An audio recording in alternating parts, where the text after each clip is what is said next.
The Castle of Otranto by Horace Walpole. I, Manfred, Prince of Otranto, had one son and one daughter. The latter, a most beautiful virgin, aged 18, was called Matilda. Conrad, the son, was 3 years younger, a homely youth, sickly, and of no promising disposition. Yet he was the darling of his father, who never showed any symptoms of affection to Matilda. Manfred had contracted a marriage for his son with the Marquis of Vicenz's daughter, Isabella, and she had already been delivered by her guardians into the hands of Manfred, that he might celebrate the wedding as soon as Conrad's infirm state of health would permit. Manfred's impatience for this ceremonial was remarked by his family and neighbors. The former, indeed, apprehending the severity of their prince's disposition, did not dare to utter their surmises on this precipitation. Hippolyta, his wife, an amiable lady, did sometimes venture to represent the danger of marrying their only son so early, considering his great youth and greater infirmities. But she never received any other answer than reflections on her own sterility, who had given him but one heir. His tenants and subjects were less cautious in their discourses. They attributed this hasty wedding to the prince's dread of seeing accomplished an ancient prophecy, which was said to have pronounced that the castle and lordship of Otranto should pass from the present family, whenever the real owner should be grown too large to inhabit it. It was difficult to make any sense of this prophecy, and still less easy to conceive what it had to do with the marriage in question.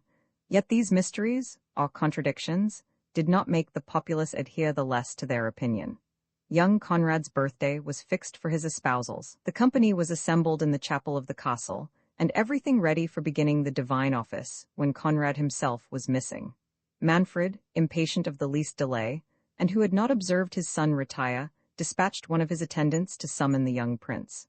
The servant, who had not stayed long enough to have crossed the court to Conrad's apartment, came running back breathless, in a frantic manner, his eyes staring and foaming at the mouth. He said nothing, but pointed to the cot. The company were struck with terror and amazement. The Princess Hippolyta, without knowing what was the matter, but anxious for her son, swooned away. Manfred, less apprehensive than enraged at the procrastination of the nuptials, and at the folly of his domestic, asked imperiously what was the matter. The fellow made no answer, but continued pointing towards the courtyard, and at last, after repeated questions put to him, cried out, "Oh, the helmet, the helmet!" In the meantime, some of the company had run into the cot, from whence was heard a confused noise of shrieks, horror, and surprise. Manfred, who began to be alarmed at not seeing his son, went himself to get information of what occasioned this strange confusion. Matilda remained endeavoring to assist her mother, and Isabella stayed for the same purpose, and to avoid showing any impatience for the bridegroom, for whom, in truth, she had conceived little affection. The first thing that struck Manfred's eyes was a group of his servants endeavoring to raise something that appeared to him a mountain of sable plumes. He gazed without believing his sight. "What are you doing?" cried Manfred wrathfully. "Where is my son?" A volley of voices replied, "Oh, my lord, the prince, the helmet, the helmet." Shocked with these lamentable sounds and dreading he knew not what, he advanced hastily. But what a sight for a father's eyes! He beheld his child dashed to pieces, and almost buried under an enormous helmet, 100 times more large than any casque ever made for human being, and shaded with a proportionable quantity of black feathers. The horror of the spectacle, the ignorance of all around how this misfortune had happened, and above all, the tremendous phenomenon before him, took away the prince's speech. Yet his silence lasted longer than even grief could occasion. He fixed his eyes on what he wished in vain to believe a vision, and seemed less attentive to his loss than buried in meditation on the stupendous object that had occasioned it. He examined the fatal casque. Nor could even the bleeding, mangled remains of the young prince divert the eyes of Manfred from the portent before him. All who had known his partial fondness for young Conrad were as much surprised at their prince's insensibility as thunderstruck themselves at the miracle of the helmet. They conveyed the disfigured corpse into the hall, without receiving the least direction from Manfred. As little was he attentive to the ladies who remained in the chapel. On the contrary, without mentioning the unhappy princesses, his wife and daughter, the first sounds that dropped from Manfred's lips were, "Take care of the Lady Isabella." The domestics, without observing the singularity of this direction, were guided by their affection to their mistress, to consider it as peculiarly addressed to her situation, and flew to her assistance. They conveyed her to her chamber more dead than alive, and indifferent to all the strange circumstances she heard, except the death of her son. Matilda, who doted on her mother, smothered her own grief and amazement, and thought of nothing but assisting and comforting her afflicted parent. Isabella, who had been treated by Hippolyta like a daughter, and who returned that tenderness with equal duty and affection, was scarce less assiduous about the princess, at the same time endeavoring to partake and lessen the weight of sorrow, which she saw Matilda strove to suppress, for whom she had conceived the warmest sympathy of friendship. Yet her own situation could not help finding its place in her thoughts. She felt no concern for the death of young Conrad, except commiseration, and she was not sorry to be delivered from a marriage which had promised her little felicity, either from her destined bridegroom, or from the severe temper of Manfred, who, though he had distinguished her by great indulgence, had imprinted her mind with terror, from his causeless rigor to such amiable princesses as Hippolyta and Matilda. While the ladies were conveying the wretched mother to her bed, Manfred remained in the cot, gazing on the ominous cask, and regardless of the crowd which the strangeness of the event had now assembled around him. The few words he articulated tended solely to inquiries, whether any man knew from whence it could have come. Nobody could give him the least information. However, as it seemed to be the sole object of his curiosity, it soon became so to the rest of the spectators, whose conjectures were as absurd and improbable as the catastrophe itself was unprecedented. In the midst of their senseless guesses, a young peasant, whom rumour had drawn thither from a neighbouring village, observed that the miraculous helmet was exactly like that on the figure in black marble of Alfonso the Good, one of their former princes in the church of St. Nicholas. "Villain, what sayest thou?" cried Manfred, starting from his trance in a tempest of rage and seizing the young man by the collar. "How darest thou utter such treason? Thy life shall pay for it." The spectators, who as little comprehended the cause of the prince's fury as all the rest they had seen, were at a loss to unravel this new circumstance. The young peasant himself was still more astonished, not conceiving how he had offended the prince. Yet recollecting himself, with a mixture of grace and humility, he disengaged himself from Manfred's grip, and then with an obeisance, which discovered more jealousy of innocence than dismay, he asked, with respect, of what he was guilty. Manfred, more enraged at the vigour, however decently exerted, with which the young man had shaken off his hold, than appeased by his submission, ordered his attendants to seize him, and if he had not been withheld by his friends whom he had invited to the nuptials, would have poignarded the peasant in their arms. During this altercation, some of the vulgar spectators had run to the great church, which stood near the castle, and came back open-mouthed, declaring that the helmet was missing from Alfonso's statue. Manfred, at this news, grew perfectly frantic, and as if he sought a subject on which to vent the tempest within him, he rushed again on the young peasant, crying, "Villain, monster, sorcerer, 'tis thou hast done this, 'tis thou hast slain my son." The mob, who wanted some object within the scope of their capacities, on whom they might discharge their bewildered reasoning, caught the words from the mouth of their lord, and rechoed, "Aye, 'tis he, 'tis he. He has stolen the helmet from good Alfonso's tomb, and dashed out the brains of our young prince with it," never reflecting how enormous the disproportion was between the marble helmet that had been in the church, and that of steel before their eyes, nor how impossible it was for a youth seemingly not 20, to wield a piece of armour of so prodigious a weight. The folly of these ejaculations brought Manfred to himself. Yet, whether provoked at the peasant having observed the resemblance between the two helmets, and thereby led to the farther discovery of the absence of that in the church, or wishing to bury any such rumour under so impertinent a supposition, he gravely pronounced that the young man was certainly a necromancer, and that till the church could take cognizance of the affair, he would have the magician, whom they had thus detected, kept prisoner under the helmet itself, which he ordered his attendants to raise, and place the young man under it, declaring he should be kept there without food, with which his own infernal art might furnish him. It was in vain for the youth to represent against this preposterous sentence. In vain did Manfred's friends endeavour to divert him from this savage and ill-grounded resolution. The generality were charmed with their lord's decision, which, to their apprehensions, carried great appearance of justice, as the magician was to be punished by the very instrument with which he had offended. Nor were they struck with the least compunction at the probability of the youth being starved, for they firmly believed that, by his diabolic skill, he could easily supply himself with nutriment. Manfred thus saw his commands even cheerfully obeyed, and appointing a guard with strict orders to prevent any food being conveyed to the prisoner, he dismissed his friends and attendants, and retired to his own chamber, after locking the gates of the castle, in which he suffered none but his domestics to remain. In the meantime, the care and zeal of the young ladies had brought the Princess Hippolyta to herself, who amidst the transports of her own sorrow frequently demanded news of her lord, would have dismissed her attendants to watch over him, and at last enjoined Matilda to leave her, and visit and comfort her father. Matilda, who wanted no affectionate duty to Manfred, though she trembled at his austerity, obeyed the orders of Hippolyta, whom she tenderly recommended to Isabella, and inquiring of the domestics for her father, was informed that he was retired to his chamber, and had commanded that nobody should have admittance to him. Concluding that he was immersed in sorrow for the death of her brother, and fearing to renew his tears by the sight of his sole remaining child, she hesitated whether she should break in upon his affliction, yet solicitude for him, backed by the commands of her mother, encouraged her to venture disobeying the orders he had given, a fault she had never been guilty of before.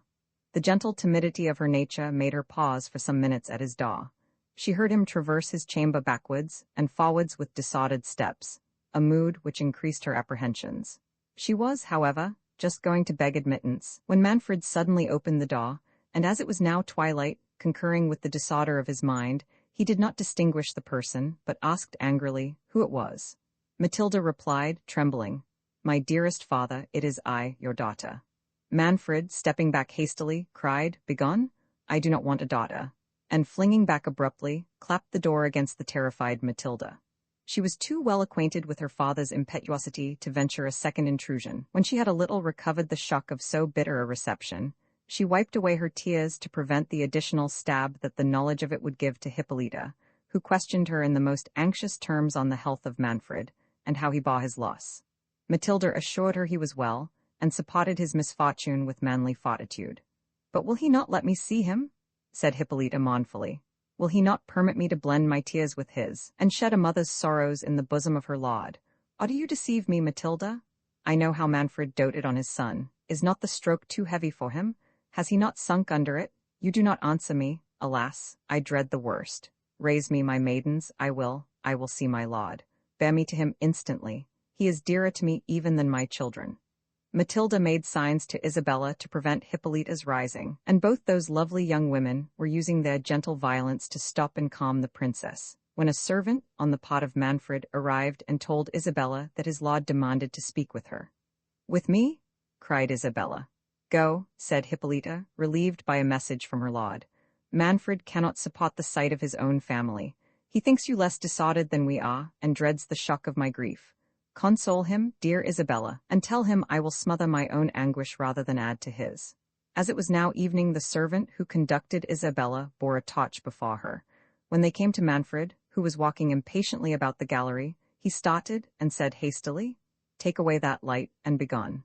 Then, shutting the door impetuously, he flung himself upon a bench against the wall, and bade Isabella sit by him. She obeyed, trembling. "I sent for you, lady," said he, and then stopped under great appearance of confusion. "My lord." "Yes, I sent for you on a matter of great moment," resumed he. "Dry your tears, young lady, you have lost your bridegroom." "Yes, cruel fate, and I have lost the hopes of my race, but Conrad was not worthy of your beauty." "How, my lord?" said Isabella.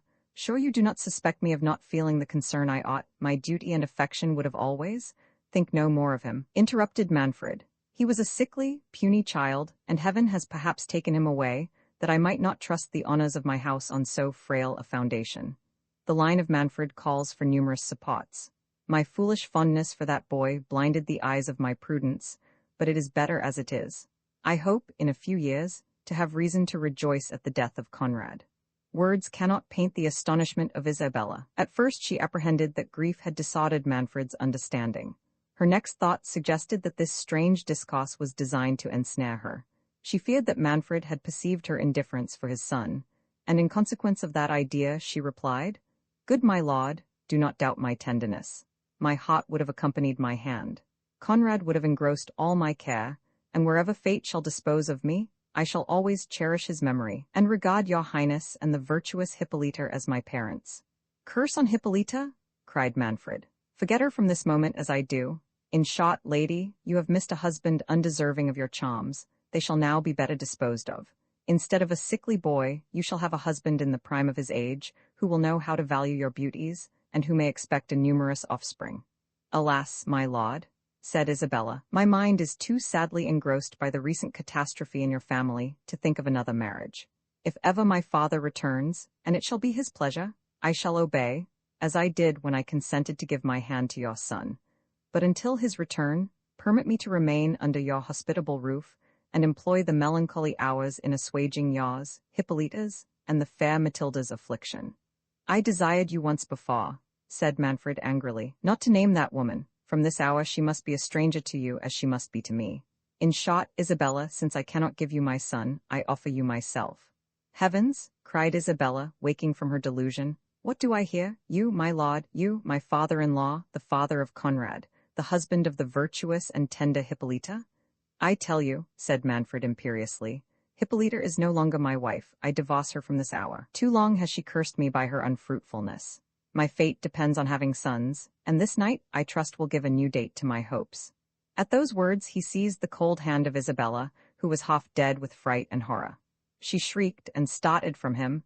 Manfred rose to pursue her, when the moon, which was now up, and gleamed in at the opposite casement, presented to his sight the plumes of the fatal helmet, which rose to the height of the windows, waving backwards and forwards in a tempestuous manner, and accompanied with a hollow and rustling sound.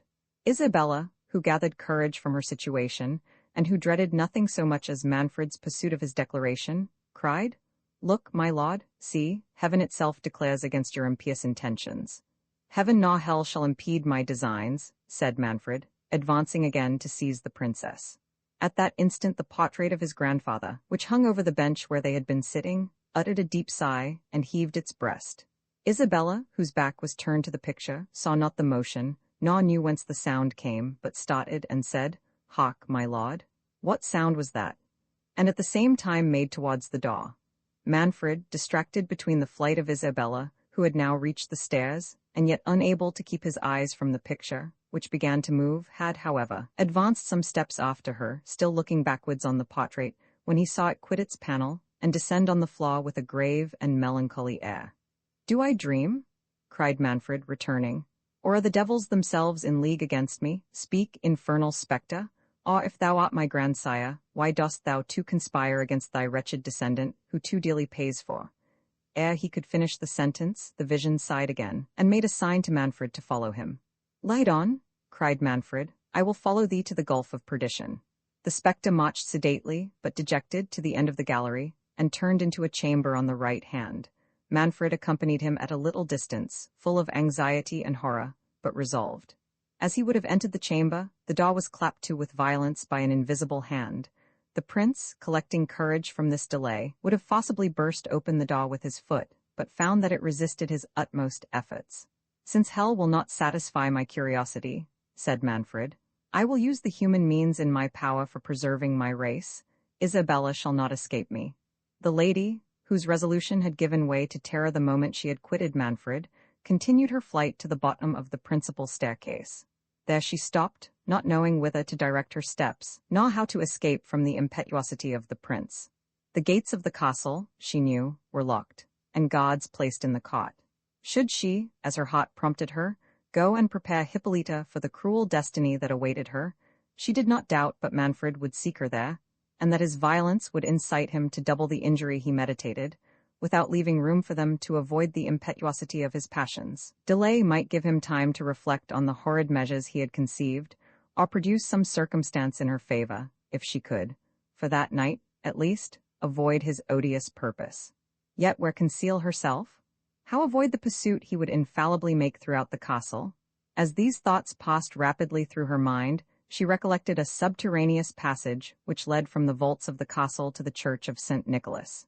Could she reach the altar before she was overtaken, she knew even Manfred's violence would not dare to profane the sacredness of the place, and she determined, if no other means of deliverance offered, to shut herself up forever among the holy virgins whose convent was contiguous to the cathedral. In this resolution, she seized a lamp that burned at the foot of the staircase, and hurried towards the secret passage. The lower part of the castle was hollowed into several intricate cloisters, and it was not easy for one, under so much anxiety, to find the door that opened into the cavern. An awful silence reigned throughout those subterraneous regions, except now and then some blasts of wind that shook the doors she had passed, and which, grating on the rusty hinges, were reechoed through that long labyrinth of darkness. Every murmur struck her with new terror. Yet more she dreaded to hear the wrathful voice of Manfred urging his domestics to pursue her. She trod as softly as impatience would give her leave, yet frequently stopped and listened to hear if she was followed. In one of those moments she thought she heard a sigh. She shuddered and recoiled a few paces. In a moment she thought she heard the step of some person. Her blood curdled. She concluded it was Manfred.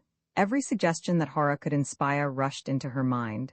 She condemned her rash flight, which had thus exposed her to his rage in a place where her cries were not likely to draw anybody to her assistance. Yet the sound seemed not to come from behind.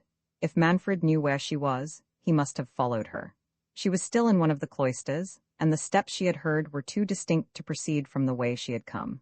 Cheered with this reflection, and hoping to find a friend in whoever was not the prince, she was going to advance, when a door that stood ajar, at some distance to the left, was opened gently. But ere her lamp, which she held up, could discover who opened it, the person retreated precipitately on seeing the light.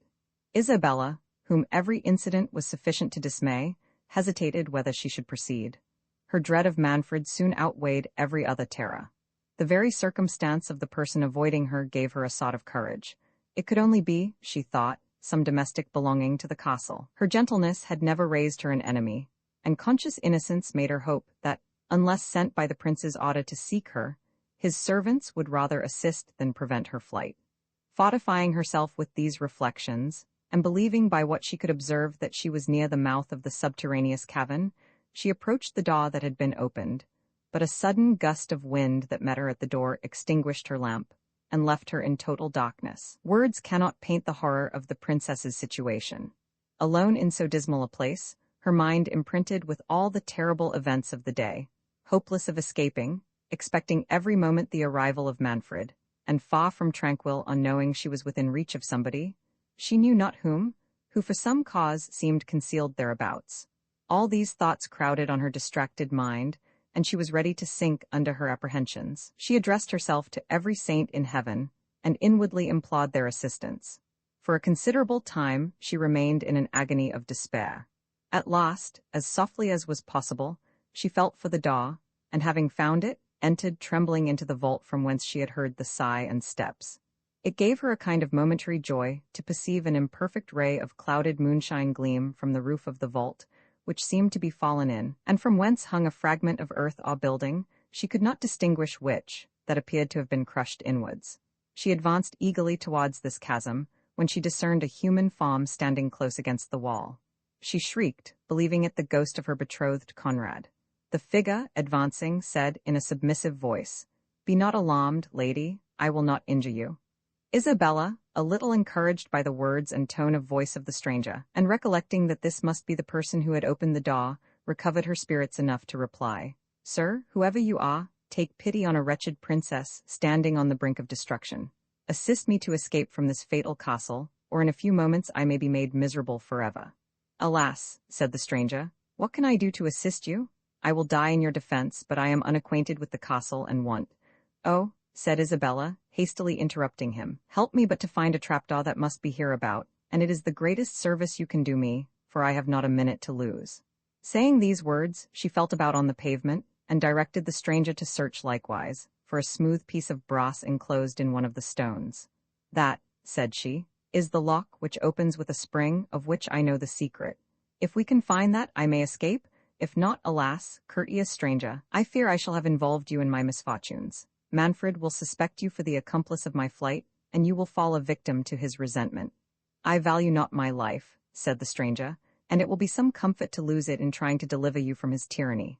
"Generous youth," said Isabella, "how shall I ever requite?" As she uttered those words, a ray of moonshine, streaming through a cranny of the ruin above, shone directly on the lock they sought. "Oh, transport," said Isabella, "here is the trapdoor." And taking out the key, she touched the spring, which, starting aside, discovered an iron ring. "Lift up the door," said the princess. The stranger obeyed, and beneath appeared some stone steps descending into a vault totally dark. "We must go down here," said Isabella. "Follow me. Dark and dismal as it is, we cannot miss our way. It leads directly to the church of St. Nicholas. But perhaps," added the princess modestly, "you have no reason to leave the castle, nor have I farther occasion for your service. In a few minutes I shall be safe from Manfred's rage. Only let me know to whom I am so much obliged."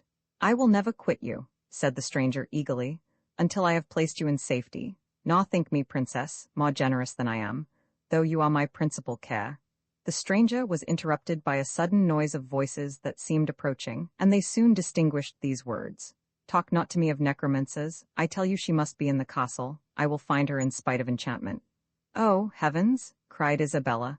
"It is the voice of Manfred. Make haste, or we are ruined, and shut the trapdoor after you." Saying this, she descended the steps precipitately, and as the stranger hastened to follow her, he let the door slip out of his hands. It fell, and the spring closed over it.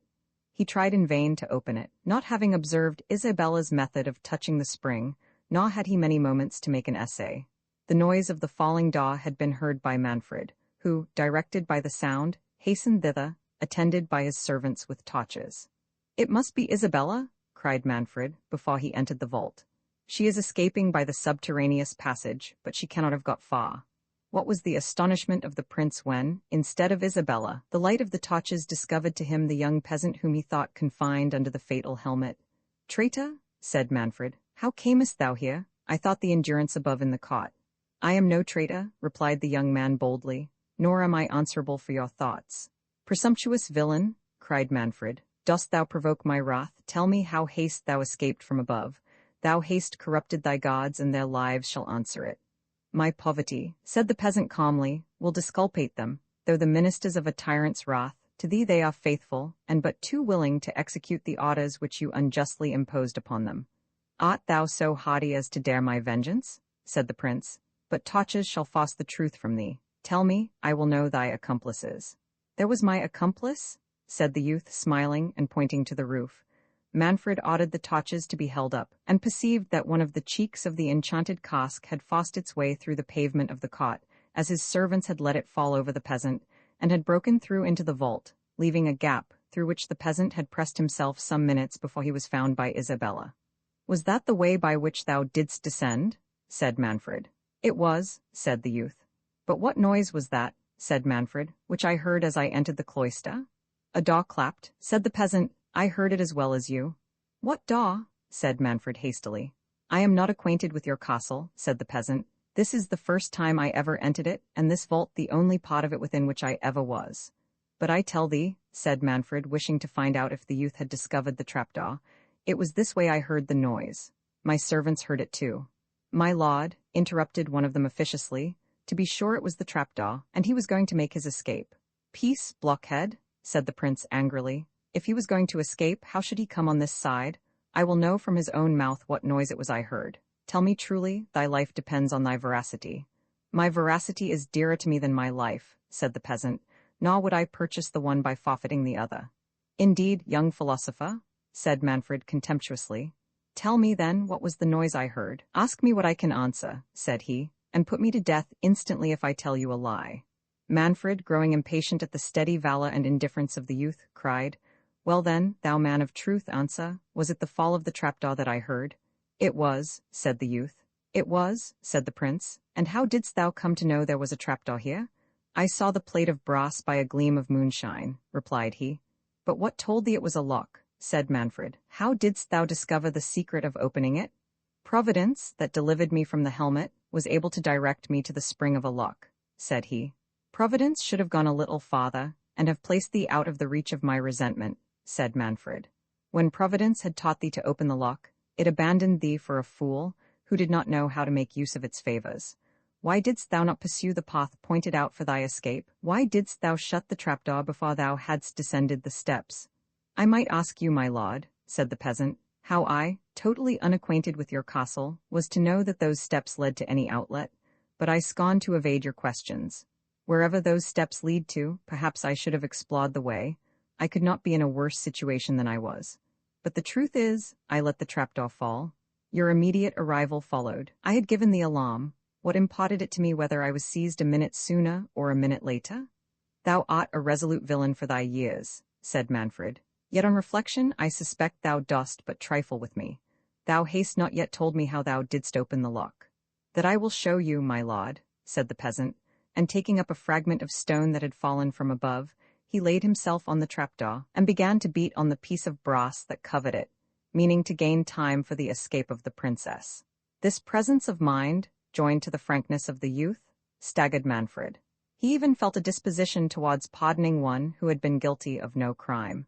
Manfred was not one of those savage tyrants who wanton in cruelty, unprovoked. The circumstances of his fortune had given an asperity to his temper, which was naturally humane, and his virtues were always ready to operate when his passions did not obscure his reason. While the prince was in this suspense, a confused noise of voices echoed through the distant vaults. As the sound approached, he distinguished the clamours of some of his domestics, whom he had dispersed through the castle in search of Isabella, calling out, "Where is my lord? Where is the prince?" "Here I am," said Manfred as they came nearer. "Have you found the princess?" The first that arrived replied, "Oh, my lord, I am glad we have found you." "Found me?" said Manfred. "Have you found the princess?" "We thought we had, my lord," said the fellow, looking terrified. But what?" cried the prince. "Has she escaped?" "Jacques and I, my lord." "Yes, I and Diego," interrupted the second, who came up in still greater consternation. "Speak one of you at a time," said Manfred. "I ask you, where is the princess?" "We do not know," said they both together, "but we are frightened out of our wits." "So I think, blockheads," said Manfred. "What is it has scared you thus?" "Oh, my lord," said Jacques, "Diego has seen such a sight. Your highness would not believe our eyes." "What new absurdity is this?" cried Manfred. "Give me a direct answer, or, by heaven—" "Why, my lord, if it please your highness to hear me," said the poor fellow, "Diego and I—" "Yes, I and Jacques," cried his comrade. "Did not I forbid you to speak both at a time?" said the prince. "You, Jacques, answer, for the other fool seems more distracted than thou art. What is the matter?" "My gracious lord," said Jacques, "if it please your highness to hear me, Diego and I, according to your highness's orders, went to search for the young lady, but being comprehensive that we might meet the ghost of my young lord, your highness's son, God rest his soul, as he has not received Christian burial." "Sot," cried Manfred in a rage, "is it only a ghost, then, that thou hast seen?" "Oh, worse, worse, my lord," cried Diego. "I had rather have seen 10 whole ghosts." "Grant me patience," said Manfred. "These blockheads distract me. Out of my sight, Diego, and thou, Jacques, tell me in one word, art thou sober? Art thou raving? Thou wast want to have some sense. Has the other sot frightened himself and thee too? Speak, what is it he fancies he has seen?" "Why, my lord," replied Jacques, trembling, "I was going to tell your highness that since the calamitous misfortune of my young lord, God rest his precious soul, not one of us your highness's faithful servants, indeed we are, my lord, though poor men, I say, not one of us has dared to set a foot about the castle, but 2 together. So Diego and I, thinking that my young lady might be in the great gallery, went up there to look for her, and tell her your highness wanted something to impart to her." "Oh, blundering fools," cried Manfred. "And in the meantime she has made her escape because you were afraid of goblins? Why, thou knave, she left me in the gallery, I came from thence myself. For all that, she may be there still for aught I know," said Jacques, "but the devil shall have me before I seek her there again. Poor Diego, I do not believe he will ever recover it." "Recover what?" said Manfred. "Am I never to learn what it is has terrified these rascals? But I lose my time. Follow me, slave, I will see if she is in the gallery." "For heaven's sake, my dear, good lord," cried Jacques, "do not go to the gallery. Satan himself, I believe, is in the chamber next to the gallery." Manfred, who hitherto had treated the terror of his servants as an idle panic, was struck at this new circumstance. He recollected the apparition of the portrait and the sudden closing of the door at the end of the gallery. His voice faltered, and he asked with disorder, "What is in the great chamber?" "My lord," said Jacques, "when Diego and I came into the gallery, he went first, for he said he had more courage than I.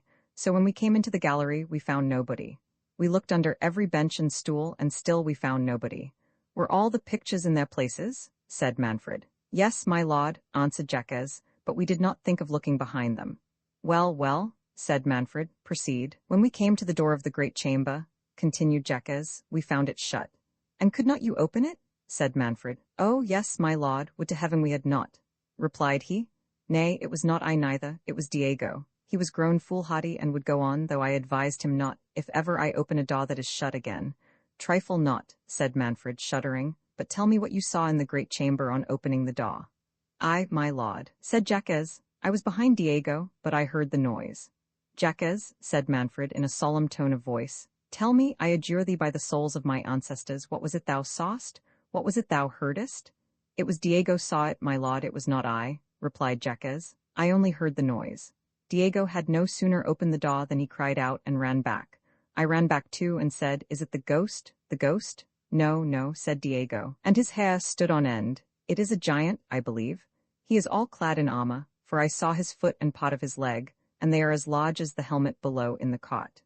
As he said these words, my lord, we heard a violent motion and the rattling of armor, as if the giant was rising, for Diego has told me since that he believes the giant was lying down, for the foot and leg were stretched at length on the floor.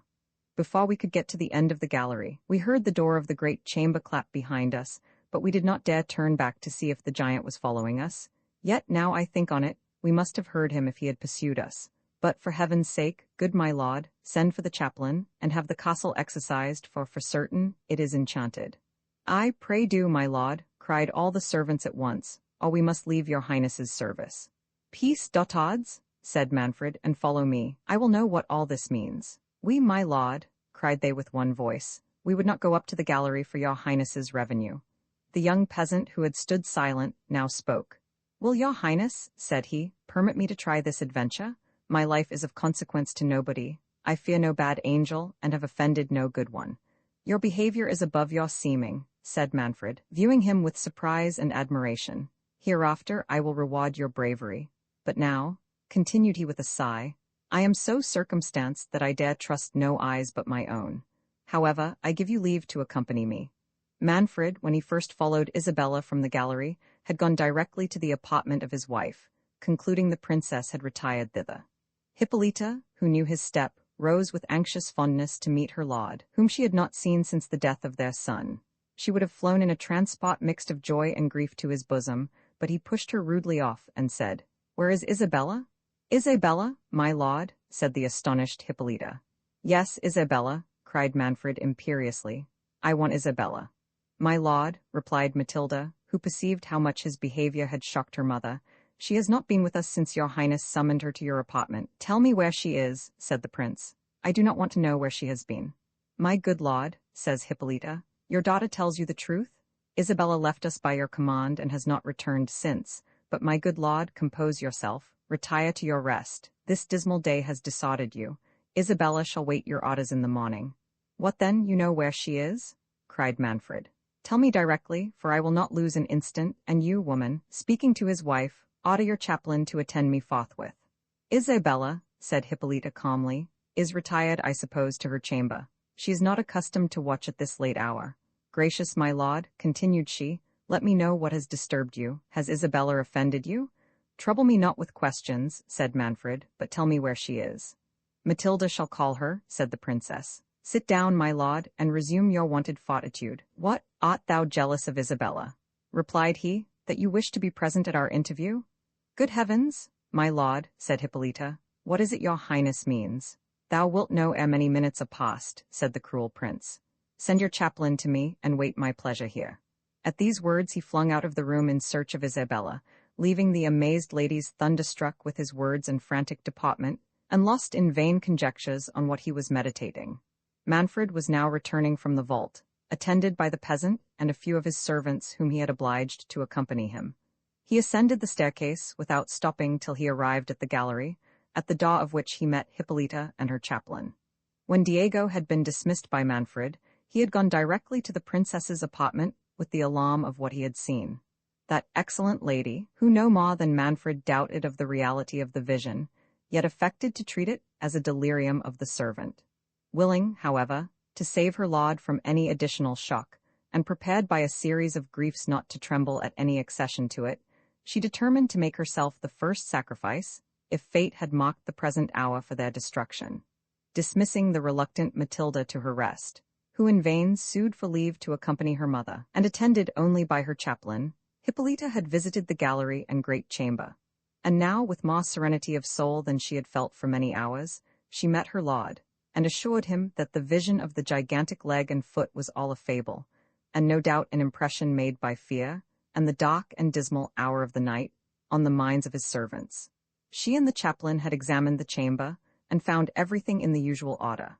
Manfred, though persuaded, like his wife, that the vision had been no work of fancy, recovered a little from the tempest of mind into which so many strange events had thrown him. Ashamed, too, of his inhuman treatment of a princess, who returned every injury with new marks of tenderness and duty, he felt returning love forcing itself into his eyes, but not less ashamed of feeling remorse towards one against whom he was inwardly meditating a yet more bitter outrage. He curbed the yearnings of his heart, and did not dare to lean even towards pity. The next transition of his soul was to exquisite villainy. Presuming on the unshaken submission of Hippolyta, he flattered himself that she would not only acquiesce with patience to a divorce, but would obey, if it was his pleasure, in endeavoring to persuade Isabella to give him her hand. But ere he could indulge his horrid hope, he reflected that Isabella was not to be found. Coming to himself, he gave orders that every avenue to the castle should be strictly guarded, and charged his domestics on pain of their lives to suffer nobody to pass out. The young peasant, to whom he spoke favorably, he ordered to remain in a small chamber on the stairs, in which there was a pallet bed, and the key of which he took away himself, telling the youth he would talk with him in the morning. Then dismissing his attendants, and bestowing a sullen kind of half-nod on Hippolyta, he retired to his own chamber. II Matilda, who by Hippolyta's order had retired to her apartment, was ill-disposed to take any rest. The shocking fate of her brother had deeply affected her. She was surprised at not seeing Isabella, but the strange words which had fallen from her father, and his obscure menace to the princess his wife, accompanied by the most furious behavior, had filled her gentle mind with terror and alarm. She waited anxiously for the return of Bianca, a young damsel that attended her, whom she had sent to learn what was become of Isabella. Bianca soon appeared, and informed her mistress of what she had gathered from the servants, that Isabella was nowhere to be found. She related the adventure of the young peasant who had been discovered in the vault, though with many simple additions from the incoherent accounts of the domestics, and she dwelt principally on the gigantic leg and foot which had been seen in the gallery chamber. This last circumstance had terrified Bianca so much that she was rejoiced when Matilda told her that she would not go to rest, but would watch till the princess should rise. The young princess wearied herself in conjectures on the flight of Isabella and on the threats of Manfred to her mother. "But what business could he have so urgent with the chaplain?" said Matilda. "Does he intend to have my brother's body interred privately in the chapel?" "Oh, madam," said Bianca, "now I guess, as you are become his heiress, he is impatient to have you married. He has always been raving for more sons. I warrant he is now impatient for grandsons. As sure as I live, madam, I shall see you a bride at last. Good madam, you won't cast off your faithful Bianca. You won't put Donna Rossara over me now you are a great princess." "My poor Bianca," said Matilda, "how fast your thoughts amble! I a great princess! What hast thou seen in Manfred's behavior since my brother's death that bespeaks any increase of tenderness to me? No, Bianca, his heart was ever a stranger to me, but he is my father, and I must not complain. Nay, if heaven shuts my father's heart against me, it overpays my little merit in the tenderness of my mother. Oh, that dear mother! Yes, Bianca, 'tis there I feel the rugged temper of Manfred. I can support his harshness to me with patience, but it wounds my soul when I am witness to his causeless severity towards her." "Oh, madam," said Bianca, "all men use their wives so when they are weary of them." "And yet you congratulated me but now," said Matilda, "when you fancied my father intended to dispose of me." "I would have you a great lady," replied Bianca, "come what will. I do not wish to see you moped in a convent as you would be if you had your will, and if my lady, your mother, who knows that a bad husband is better than no husband at all, did not hinder you. Bless me, what noise is that? St. Nicholas forgive me, I was but in jest." "It is the wind," said Matilda, "whistling through the battlements in the tower above. You have heard it 1,000 times." "Nay," said Bianca, "there was no harm neither in what I said. It is no sin to talk of matrimony. And so, madam, as I was saying, if my Lord Manfred should offer you a handsome young prince for a bridegroom, you would drop him a curtsy and tell him you would rather take the veil?" "Thank heaven, I am in no such danger," said Matilda. "You know how many proposals for me he has rejected. And you thank him, like a dutiful daughter, do you, madam? But come, madam, suppose tomorrow morning he was to send for you to the great council chamber, and that you should find at his elbow a lovely young prince with large black eyes, a smooth white forehead, and manly curling locks like jet. In short, madam, a young hero resembling the picture of the good Alfonso in the gallery, which you sit and gaze at for hours together. Do not speak lightly of that picture, interrupted Matilda, sighing. I know the adoration with which I look at that picture is uncommon, but I am not in love with a colored panel. The character of that virtuous prince, the veneration with which my mother has inspired me for his memory, the orisons which, I know not why, she has enjoined me to pour forth at his tomb, all have concurred to persuade me that somehow or other my destiny is linked with something relating to him. Lord, madam, how should that be? Said Bianca. I have always heard that your family was in no way related to his, and I am sure I cannot conceive why my lady, the princess, sends you in a cold morning or a damp evening to pray at his tomb. He is no saint by the almanac. If you must pray, why does she not bid you address yourself to our great Saint Nicholas? I am sure he is the saint I pray to for a husband. Perhaps my mind would be less affected, said Matilda, if my mother would explain her reasons to me, but it is the mystery she observes that inspires me with this. I know not what to call it. As she never acts from caprice, I am sure there is some fatal secret at bottom. Nay, I know there is. In her agony of grief for my brother's death, she dropped some words that intimated as much. Oh, dear madam, cried Bianca, what were they? No, said Matilda, if a parent lets fall a word and wishes it recalled, it is not for a child to utter it. What, was she sorry for what she had said? Asked Bianca. I am sure, madam, you may trust me. With my own little secrets when I have any I may, said Matilda, but never with my mother's. A child ought to have no ears or eyes but as a parent directs. Well, to be sure, madam, you were born to be a saint, said Bianca, and there is no resisting one's vocation. You will end in a convent at last. But there is my Lady Isabella would not be so reserved to me. She will let me talk to her of young men, and when a handsome cavalier has come to the castle, she has owned to me that she wished your brother Conrad resembled him. Bianca, said the princess, I do not allow you to mention my friend disrespectfully. Isabella is of a cheerful disposition, but her soul is pure as virtue itself. She knows your idle, babbling humor, and perhaps has now and then encouraged it to divert melancholy and enliven the solitude in which my father keeps us. Blessed Mary, said Bianca, starting, there it is again. Dear madam, do you hear nothing? This castle is certainly haunted. Peace, said Matilda, and listen. I did think I heard a voice, but it must be fancy. Your terrors, I suppose, have infected me. Indeed, madam, said Bianca, half weeping with agony, I am sure I heard a voice. Does anybody lie in the chamber beneath? Said the princess. Nobody has dared to lie there, answered Bianca, since the great astrologer, that was your brother's tutor, drowned himself. For certain, madam, his ghost and the young princes are now met in the chamber below. For heaven's sake, let us fly to your mother's apartment. I charge you not to stir, said Matilda. If they are spirits in pain, we may ease their sufferings by questioning them. They can mean no hurt to us, for we have not injured them. And if they should, shall we be more safe in one chamber than in another?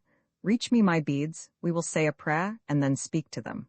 Oh, dear lady, I would not speak to a ghost for the world, cried Bianca. As she said those words, they heard the casement of the little chamber below Matilda's open.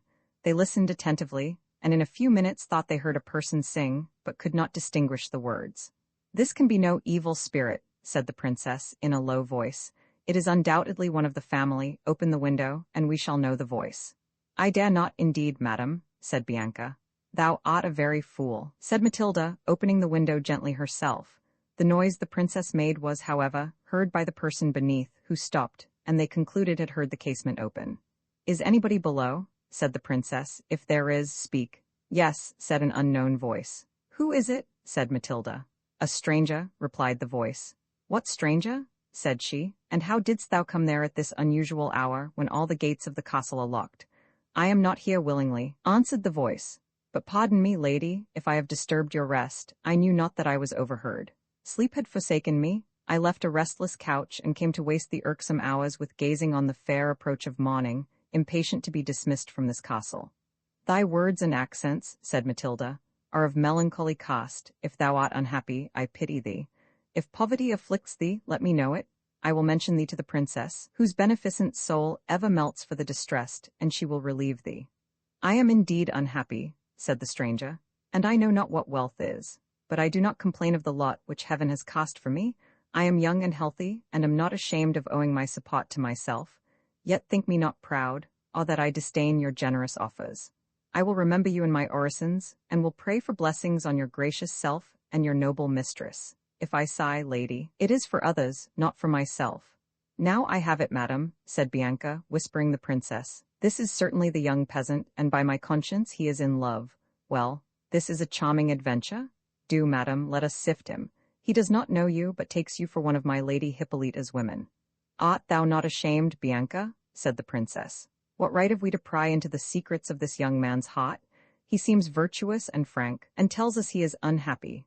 Are those circumstances that authorize us to make a property of him? How are we entitled to his confidence?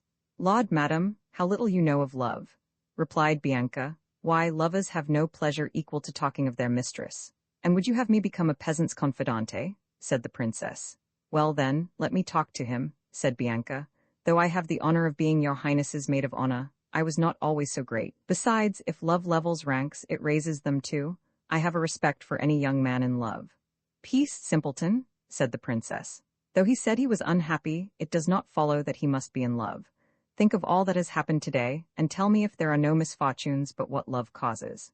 Stranger, resumed the princess, if thy misfortunes have not been occasioned by thy own fault, and are within the compass of the Princess Hippolyta's power to redress, I will take upon me to answer that she will be thy protectress.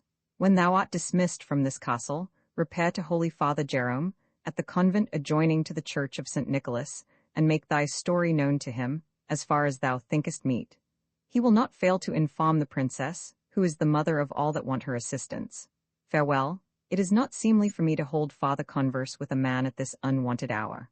May the saints guard thee, gracious lady, replied the peasant. But oh, if a poor and worthless stranger might presume to beg a minute's audience, father, am I so happy? The casement is not shut, might I venture to ask? Speak quickly, said Matilda. The morning dawns apace. Should the labourers come into the fields and perceive us, what wouldst thou ask? I know not how, I know not if I dare, said the young stranger, faltering. Yet the humanity with which you have spoken to me emboldens, lady. Dare I trust you? Heavens, said Matilda, what dost thou mean? With what wouldst thou trust me? Speak boldly, if thy secret is fit to be entrusted to a virtuous breast.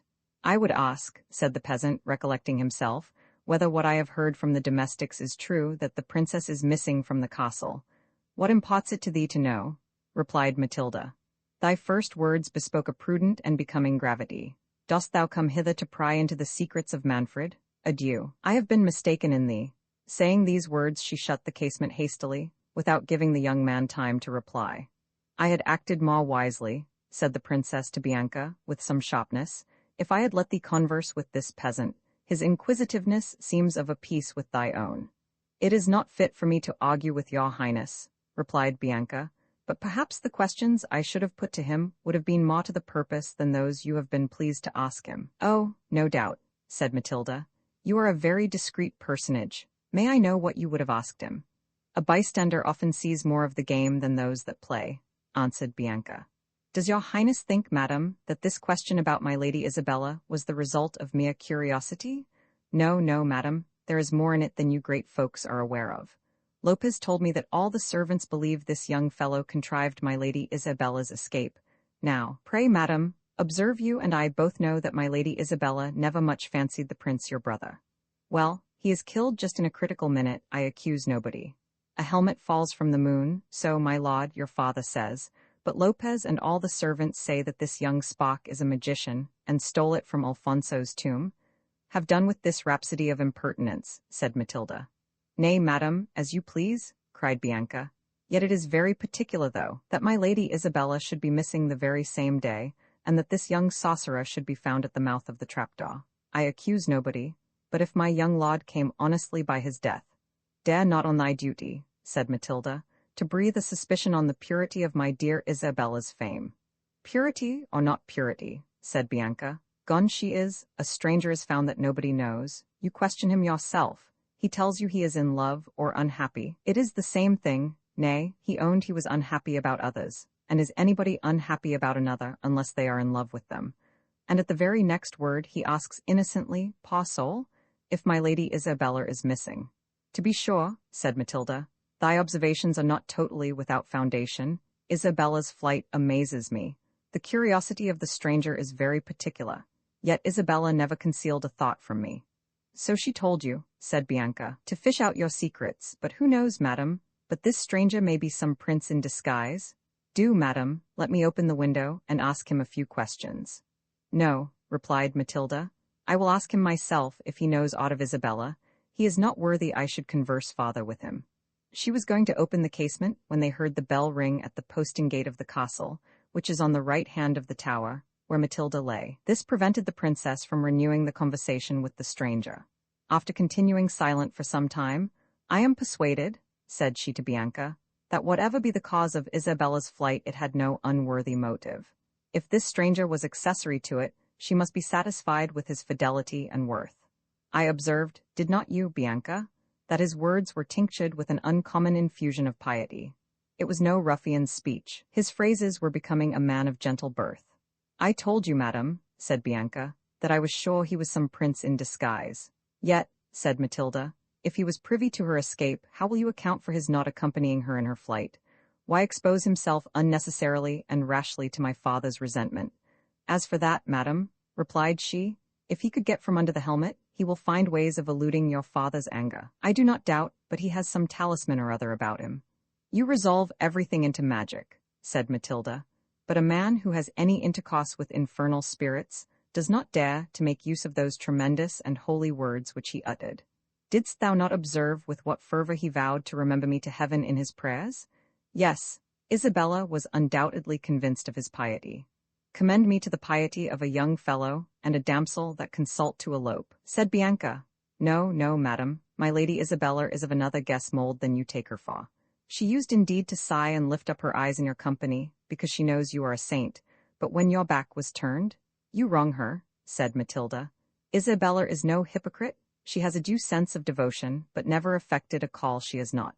On the contrary, she always combated my inclination for the cloister, and though I own the mystery she has made to me of her flight confounds me, though it seems inconsistent with the friendship between us, I cannot forget the disinterested warmth with which she always opposed my taking the veil. She wished to see me married, though my dower would have been a loss to her and my brother's children. For her sake I will believe well of this young peasant. Then you do think there is some liking between them, said Bianca. While she was speaking, a servant came hastily into the chamber and told the princess that the Lady Isabella was found. Where? Said Matilda. She has taken sanctuary in St. Nicholas's church, replied the servant. Father Jerome has brought the news himself. He is below with his highness. Where is my mother? Said Matilda. She is in her own chamber, madam, and has asked for you. Manfred had risen at the first dawn of light and gone to Hippolyta's apartment to inquire if she knew aught of Isabella. While he was questioning her, word was brought that Jerome demanded to speak with him. Manfred, little suspecting the cause of the friar's arrival, and knowing he was employed by Hippolyta in her charities, ordered him to be admitted, intending to leave them together, while he pursued his search after Isabella. Is your business with me or the princess? Said Manfred. With both, replied the holy man. The Lady Isabella? What of her? Interrupted Manfred, eagerly. Is it St. Nicholas's altar? Replied Jerome. That is no business of Hippolyta, said Manfred with confusion. Let us retire to my chamber, father, and inform me how she came thither. No, my lord, replied the good man, with an air of firmness and authority that daunted even the resolute Manfred, who could not help revering the saint-like virtues of Jerome. My commission is to both, and with your highness's good liking. In the presence of both I shall deliver it. But first, my lord, I must interrogate the princess, whether she is acquainted with the cause of the Lady Isabella's retirement from your castle. No, on my soul, said Hippolyta. Does Isabella charge me with being privy to it? Father, interrupted Manfred, I paid due reverence to your holy profession, but I am sovereign here, and will allow no meddling priest to interfere in the affairs of my domestic. If you have aught to say, attend me to my chamber. I do not use to let my wife be acquainted with the secret affairs of my state. They are not within a woman's province. My lord, said the holy man, I am no intruder into the secrets of families. My office is to promote peace, to heal divisions, to preach repentance, and teach mankind to curb their headstrong passions. I forgive your highness's uncharitable apostrophe. I know my duty, and am the minister of a mightier prince than Manfred. Hearken to him who speaks through my organs. Manfred trembled with rage and shame. Hippolyta's countenance declared her astonishment and impatience to know where this would end. Her silence most strongly spoke her observance of Manfred. The Lady Isabella, resumed Jerome, commends herself to both your highnesses. She thanks both for the kindness with which she has been treated in your castle. She deplores the loss of your son, and her own misfortune in not becoming the daughter of such wise and noble princes, whom she shall always respect as parents. She prays for uninterrupted union and felicity between you." Manfred's colour changed. "But as it is no longer possible for her to be allied to you, she entreats your consent to remain in sanctuary, till she can learn news of her father, or, by the certainty of his death, be at liberty, with the approbation of her guardians, to dispose of herself in suitable marriage." "I shall give no such consent," said the prince, "but insist on her return to the castle without delay. I am answerable for her person to her guardians, and will not brook her being in any hands but my own." "Your highness will recollect whether that can any longer be proper," replied the friar. "I want no monitor," said Manfred, colouring. "Isabella's conduct leaves room for strange suspicions, and that young villain, who was at least the accomplice of her flight, if not the cause of it—" "The cause?" interrupted Jerome. "Was a young man the cause? This is not to be borne," cried Manfred. "Am I to be bearded in my own palace by an insolent monk? Thou art privy, I guess, to their amours." "I would pray to heaven to clear up your uncharitable surmises," said Jerome, "if your highness were not satisfied in your conscience how unjustly you accuse me. I do pray to heaven to pardon that uncharitableness, and I implore your highness to leave the princess at peace in that holy place, where she is not liable to be disturbed by such vain and worldly fantasies as discourses of love from any man." "Cant not to me," said Manfred, "but return and bring the princess to her duty." "It is my duty to prevent her return hither," said Jerome. "She is where orphans and virgins are safest from the snares and wiles of this world, and nothing but a parent's authority shall take her thence." "I am her parent," cried Manfred, "and demand her." "She wished to have you for her parent," said the friar, "but heaven that forbade that connection has forever dissolved all ties betwixt you, and I announce to your highness—" "Stop, audacious man," said Manfred, "and dread my displeasure." "Holy father," said Hippolyta, "it is your office to be no respecter of persons. You must speak as your duty prescribes, but it is my duty to hear nothing that it pleases not my lord I should hear. Attend the prince to his chamber.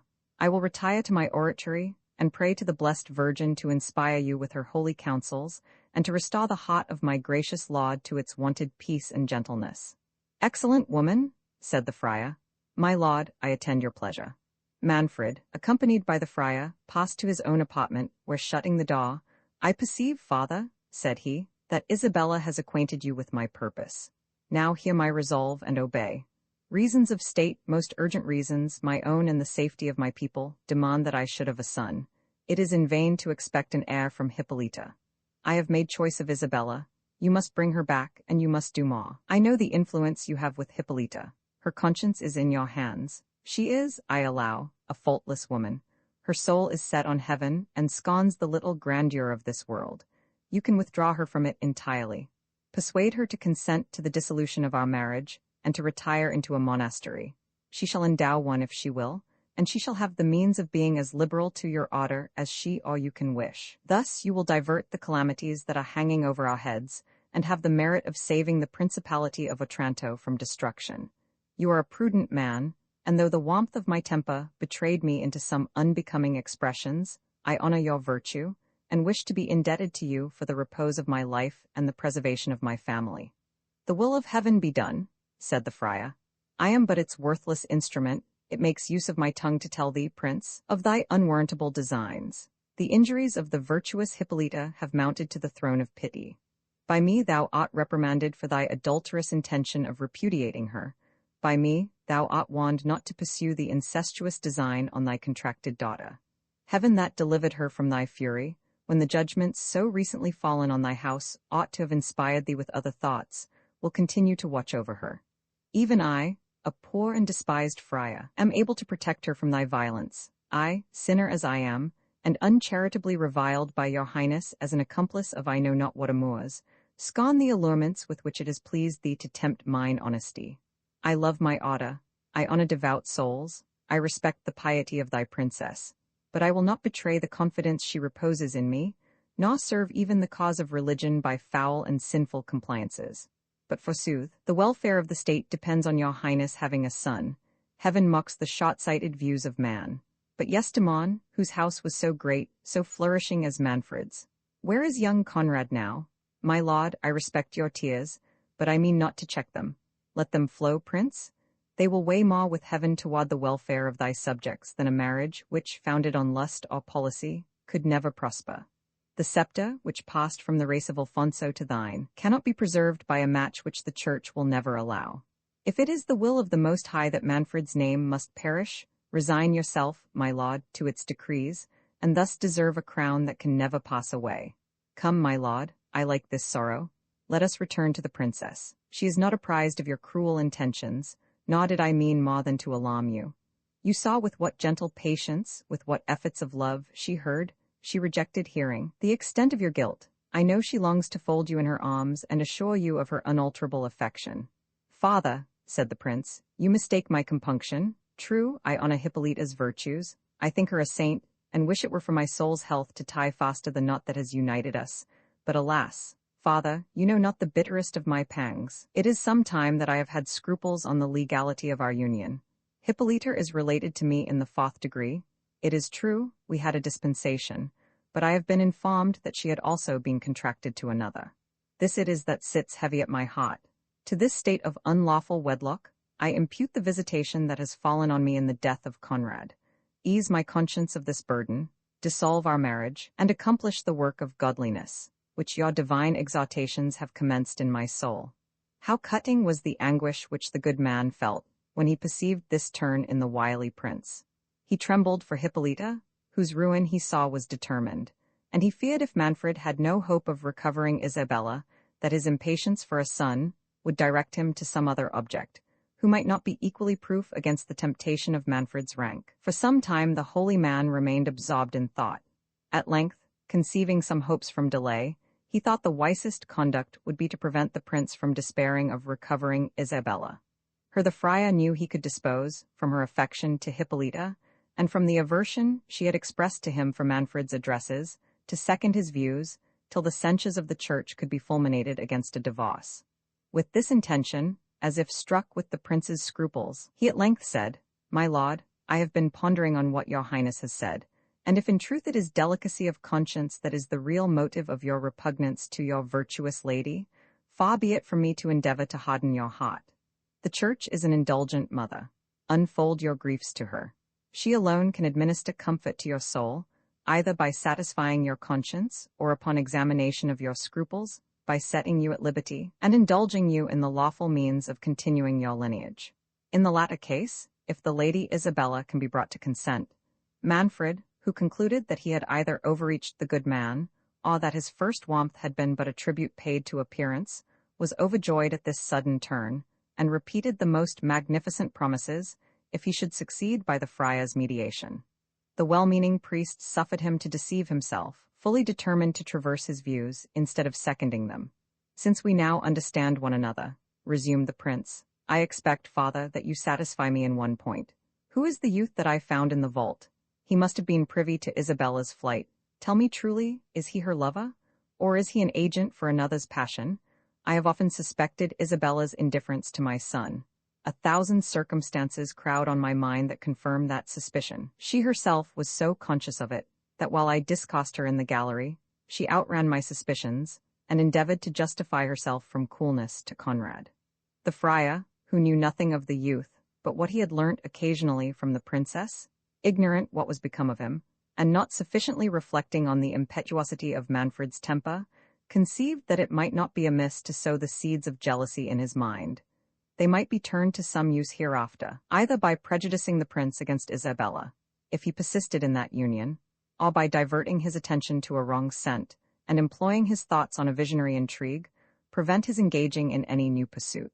With this unhappy policy, he answered in a manner to confirm Manfred in the belief of some connection between Isabella and the youth. The prince, whose passions wanted little fuel to throw them into a blaze, fell into a rage at the idea of what the friar suggested. I will fathom to the bottom of this intrigue, cried he, and quitting Jerome abruptly, with a command to remain there till his return, he hastened to the great hall of the castle, and ordered the peasant to be brought before him. Thou hardened young impostor, said the prince as soon as he saw the youth, what becomes of thy boasted veracity now? It was Providence, was it, and the light of the moon, that discovered the luck of the trapdoor to thee? Tell me, audacious boy, who thou art, and how long thou hast been acquainted with the princess. and take care to answer with less equivocation than thou didst last night, our torches shall wring the truth from thee." The young man, perceiving that his share in the flight of the princess was discovered, and concluding that anything he should say could no longer be of any service or detriment to her, replied, "I am no impostor, my lord, nor have I deserved opprobrious language. I answered to every question your highness put to me last night with the same veracity that I shall speak now, and that will not be from fear of your torches, but because my soul abhors a falsehood. Please to repeat your questions, my lord. I am ready to give you all the satisfaction in my power." "You know my questions," replied the prince, "and only want time to prepare an evasion. Speak directly. Who art thou? And how long hast thou been known to the princess?" "I am a laborer at the next village," said the peasant. "My name is Theodore. The princess found me in the vault last night. Before that hour I never was in her presence." "I may believe as much or as little as I please of this," said Manfred, "but I will hear thy own story before I examine into the truth of it. Tell me, what reason did the princess give thee for making her escape? Thy life depends on thy answer." "She told me," replied Theodore, "that she was on the brink of destruction, and that if she could not escape from the castle, she was in danger in a few moments of being made miserable forever." "And on this slight foundation, on a silly girl's report," said Manfred, "thou didst hazard my displeasure?" "I fear no man's displeasure," said Theodore, "when a woman in distress puts herself under my protection." During this examination, Matilda was going to the apartment of Hippolyta. At the upper end of the hall, where Manfred sat, was a boarded gallery with latticed windows, through which Matilda and Bianca were to pass. Hearing her father's voice and seeing the servants assembled round him, she stopped to learn the occasion. The prisoner soon drew her attention. The steady and composed manner in which he answered, and the gallantry of his last reply, which were the first words she heard distinctly, interested her in his favor. His person was noble, handsome, and commanding, even in that situation, but his countenance soon engrossed her whole care. "Heavens, Bianca," said the princess softly, "do I dream? Or is not that youth the exact resemblance of Alfonso's picture in the gallery?" She could say no more, for her father's voice grew louder at every word. "This bravado," said he, "surpasses all thy former insolence. Thou shalt experience the wrath with which thou darest to trifle. Seize him," continued Manfred, "and bind him. The first news the princess hears of her champion shall be, that he has lost his head for her sake." "The injustice of which thou art guilty towards me," said Theodore, "convinces me that I have done a good deed in delivering the princess from thy tyranny. May she be happy, whatever becomes of me." "This is a lover," cried Manfred in a rage. "A peasant within sight of death is not animated by such sentiments. Tell me, rash boy, who thou art, or the rack shall force thy secret from thee." "Thou hast threatened me with death already," said the youth. "For the truth I have told thee. If that is all the encouragement I am to expect for sincerity, I am not tempted to indulge thy vain curiosity farther." "Then thou wilt not speak?" said Manfred. "I will not," replied he. "Bear him away into the courtyard," said Manfred. "I will see his head this instant severed from his body." Matilda fainted at hearing those words. Bianca shrieked and cried, "Help, help, the princess is dead." Manfred started at this ejaculation, and demanded what was the matter. The young peasant who heard it too was struck with horror, and asked eagerly the same question, but Manfred ordered him to be hurried into the cot, and kept there for execution, till he had informed himself of the cause of Bianca's shrieks. When he learned the meaning, he treated it as a womanish panic, and ordering Matilda to be carried to her apartment, he rushed into the cot, and calling for one of his guards, bade Theodore kneel down, and prepare to receive the fatal blow. The undaunted youth received the bitter sentence with a resignation that touched every heart but Manfred's. He wished earnestly to know the meaning of the words he had heard relating to the princess, but fearing to exasperate the tyrant more against her, he desisted. The only boon he deigned to ask was that he might be permitted to have a confessor, and make his peace with heaven. Manfred, who hoped by the confessor's means to come at the youth's history, readily granted his request, and being convinced that Father Jerome was now in his interest, he ordered him to be called and shrive the prisoner.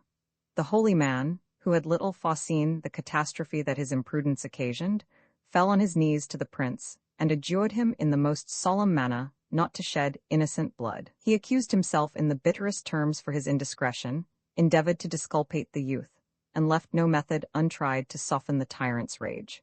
Manfred, more incensed than appeased by Jerome's intercession, whose retraction now made him suspect he had been imposed upon by both, commanded the friar to do his duty, telling him he would not allow the prisoner many minutes for confession.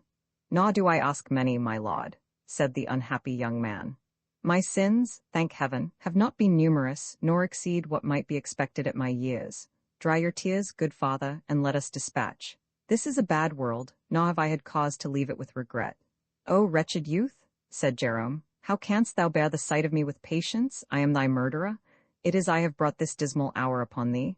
"I forgive thee from my soul," said the youth, "as I hope heaven will pardon me. Hear my confession, father, and give me thy blessing." "How can I prepare thee for thy passage as I ought?" said Jerome. "Thou canst not be saved without pardoning thy foes, and canst thou forgive that impious man there?" "I can," said Theodore. "I do." "And does not this touch thee, cruel prince?" said the friar. "I sent for thee to confess him," said Manfred sternly, "not to plead for him. Thou didst first incense me against him, his blood be upon thy head." It will," said the good man, in an agony of sorrow. "Thou and I must never hope to go where this blessed youth is going." "Dispatch," said Manfred. "I am no more to be moved by the whining of priests than by the shrieks of women." "What?" said the youth. "Is it possible that my fate could have occasioned what I heard? Is the princess then again in thy power?" "Thou dost but remember me of my wrath," said Manfred. "Prepare thee, for this moment is thy last." The youth, who felt his indignation rise, and who was touched with the sorrow which he saw he had infused into all the spectators, as well as into the friar, suppressed his emotions, and putting off his doublet, and unbuttoning his collar, knelt down to his prayers. As he stooped, his shirt slipped down below his shoulder, and discovered the mark of a bloody arrow. "Gracious heaven!" cried the holy man, starting. "What do I see? It is my child, my Theodore." The passions that ensued must be conceived, they cannot be painted. The tears of the assistants were suspended by wonder, rather than stopped by joy. They seemed to inquire in the eyes of their lord what they ought to feel. Surprise, doubt, tenderness, respect, succeeded each other in the countenance of the youth. He received with modest submission the effusion of the old man's tears and embraces. Yet afraid of giving a loose to hope, and suspecting from what had passed the inflexibility of Manfred's temper, he cast a glance towards the prince, as if to say, "Canst thou be unmoved at such a scene as this?" Manfred's heart was capable of being touched. He forgot his anger in his astonishment, yet his pride forbade his owning himself affected. He even doubted whether this discovery was not a contrivance of the friar to save the youth. "What may this mean?" said he. "How can he be thy son? Is it consistent with thy profession or reputed sanctity to avow a peasant's offspring for the fruit of thy irregular amours?" "Oh, God," said the holy man, "dost thou question his being mine? Could I feel the anguish I do if I were not his father? Spare him, good prince, spare him, and revile me as thou pleasest." Spare him," cried the attendants, "for this good man's sake." "Peace," said Manfred sternly. "I must know more ere I am disposed to pardon. A saint's bastard may be no saint himself." "Injurious lord," said Theodore, "add not insult to cruelty. If I am this venerable man's son, though no prince as thou art, know the blood that flows in my veins." "Yes," said the friar, interrupting him, "his blood is noble, nor is he that abject thing, my lord, you speak him. He is my lawful son, and Sicily can boast of few houses more ancient than that of Falconara. But alas, my lord, what is blood? What is nobility? We are all reptiles, miserable, sinful creatures. It is piety alone that can distinguish us from the dust whence we sprung, and whither we must return." "Truce to your sermon," said Manfred. "You forget you are no longer Friar Jerome, but the Count of Falconara. Let me know your history. You will have time to moralize hereafter, if you should not happen to obtain the grace of that sturdy criminal there." "Mother of God," said the friar, "is it possible my lord can refuse a father the life of his only, his long-lost child? Trample me, my lord, scorn, afflict me, accept my life for his, but spare my son." "Thou canst feel then," said Manfred, "what it is to lose an only son. A little hour ago thou didst preach up resignation to me. My house, if fate so pleased, must perish, but the Count of Falconara—" "Alas, my lord," said Jerome, "I confess I have offended, but aggravate not an old man's sufferings. I boast not of my family, nor think of such vanities. It is nature that pleads for this boy. It is the memory of the dear woman that bore him. Is she, Theodore, is she dead?" "Her soul has long been with the blessed," said Theodore. "Oh, how?" cried Jerome. "Tell me." "No, she is happy. Thou art all my care now. Most dread lord, will you grant me my poor boy's life?" "Return to thy convent," answered Manfred. "Conduct the princess hither. Obey me in what else thou knowest, and I promise thee the life of thy son." "Oh, my lord," said Jerome, "is my honesty the price I must pay for this dear youth's safety?" "For me, cried Theodore. "Let me die 1,000 deaths rather than stain thy conscience. What is it the tyrant would exact of thee? Is the princess still safe from his power? Protect her, thou venerable old man, and let all the weight of his wrath fall on me." Jerome endeavoured to check the impetuosity of the youth, and ere Manfred could reply, the trampling of horses was heard, and a brazen trumpet, which hung without the gate of the castle, was suddenly sounded.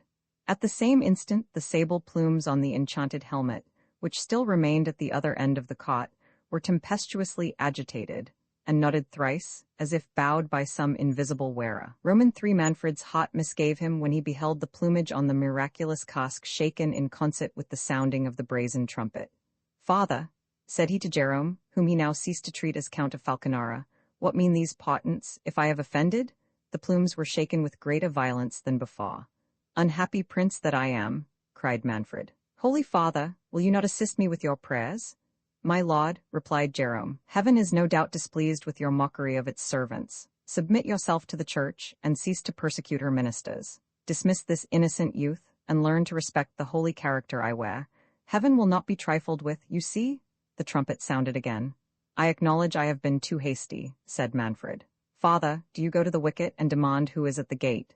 "Do you grant me the life of Theodore?" replied the friar. "I do," said Manfred, "but inquire who is without." Jerome, falling on the neck of his son, discharged a flood of tears that spoke the fullness of his soul. "You promised to go to the gate," said Manfred. "I thought," replied the friar, "your highness would excuse my thanking you first in this tribute of my heart." "Go, dearest sir," said Theodore. "Obey the prince. I do not deserve that you should delay his satisfaction for me." Jerome, inquiring who was without, was answered, "A herald." "From whom?" said he. "From the knight of the gigantic sabre," said the herald, "and I must speak with the usurper of Otranto." Jerome returned to the prince and did not fail to repeat the message in the very words it had been uttered. The first sound struck Manfred with terror, but when he heard himself styled usurper, his rage rekindled and all his courage revived. "Usurper? Insolent villain!" cried he. "Who dares to question my title? Retire, father. This is no business for monks. I will meet this presumptuous man myself. Go to your convent and prepare the princess's return. Your son shall be a hostage for your fidelity. His life depends on your obedience." "Good heaven, my lord," cried Jerome, "your highness did but this instant freely pardon my child. Have you so soon forgot the interposition of heaven?" "Heaven," replied Manfred, "does not send heralds to question the title of a lawful prince. I doubt whether it even notifies its will through friars. But that is your affair, not mine. At present you know my pleasure, and it is not a saucy herald that shall save your son, if you do not return with the princess." It was in vain for the holy man to reply. Manfred commanded him to be conducted to the postern gate and shut out from the castle, and he ordered some of his attendants to carry Theodore to the top of the Black Tower and guard him strictly, scarce permitting the father and son to exchange a hasty embrace at parting. He then withdrew to the hall, and seating himself in princely state, ordered the herald to be admitted to his presence. "Well, thou insolent," said the prince, "what wouldst thou with me?" "I come," replied he, "to thee, Manfred, usurper of the principality of Otranto, from the renowned and invincible knight, the knight of the gigantic sabre. In the name of his lord, Frederick, Marquis of Vicenza, he demands the lady Isabella, daughter of that prince, whom thou hast basely and traitorously got into thy power, by bribing her false guardians during his absence. And he requires thee to resign the principality of Otranto, which thou hast usurped from the said Lord Frederick, the nearest of blood to the last rightful lord, Alfonso the Good. If thou dost not instantly comply with these just demands, he defies thee to single combat to the last extremity." And so saying, the herald cast down his water. "And where is this braggart who sends thee?" said Manfred. "At the distance of a league," said the herald. "He comes to make good his lord's claim against thee, as he is a true knight, and thou an usurper and ravisher." Injurious as this challenge was, Manfred reflected that it was not his interest to provoke the Marquis. He knew how well founded the claim of Frederick was, nor was this the first time he had heard of it. Frederick's ancestors had assumed the style of princes of Otranto, from the death of Alfonso the Good without issue. But Manfred, his father and grandfather, had been too powerful for the house of Vicenza to dispossess them. Frederick, a martial and amorous young prince, had married a beautiful young lady, of whom he was enamored, and who had died in childbed of Isabella. Her death affected him so much that he had taken the cross and gone to the Holy Land, where he was wounded in an engagement against the infidels, made prisoner, and reported to be dead. When the news reached Manfred's ears, he bribed the guardians of the Lady Isabella to deliver her up to him as a bride for his son Conrad, by which alliance he had proposed to unite the claims of the two houses. This motive, on Conrad's death, had cooperated to make him so suddenly resolve on espousing her himself, and the same reflection determined him now to endeavor at obtaining the consent of Frederick to this marriage. A like policy inspired him with the thought of inviting Frederick's champion into the castle, lest he should be informed of Isabella's flight, which he strictly enjoined his domestics not to disclose to any of the knight's retinue. "Herald," said Manfred, as soon as he had digested these reflections, "return to thy master, and tell him, ere we liquidate our differences by the sword, Manfred would hold some converse with him. Bid him welcome to my castle, where by my faith, as I am a true knight, he shall have courteous reception, and full security for himself and followers. If we cannot adjust our quarrel by amicable means, I swear he shall depart in safety, and shall have full satisfaction according to the laws of arms. So help me God and his Holy Trinity." The herald made 3 obeisances and retired. During this interview, Jerome's mind was agitated by 1,000 contrary passions. He trembled for the life of his son, and his first thought was to persuade Isabella to return to the castle. Yet he was scarce less alarmed at the thought of her union with Manfred.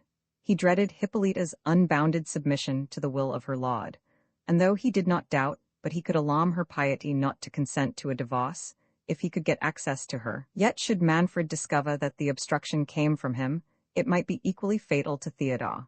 He was impatient to know whence came the herald, who with so little management had questioned the title of Manfred. Yet he did not dare absent himself from the convent, lest Isabella should leave it, and her flight be imputed to him.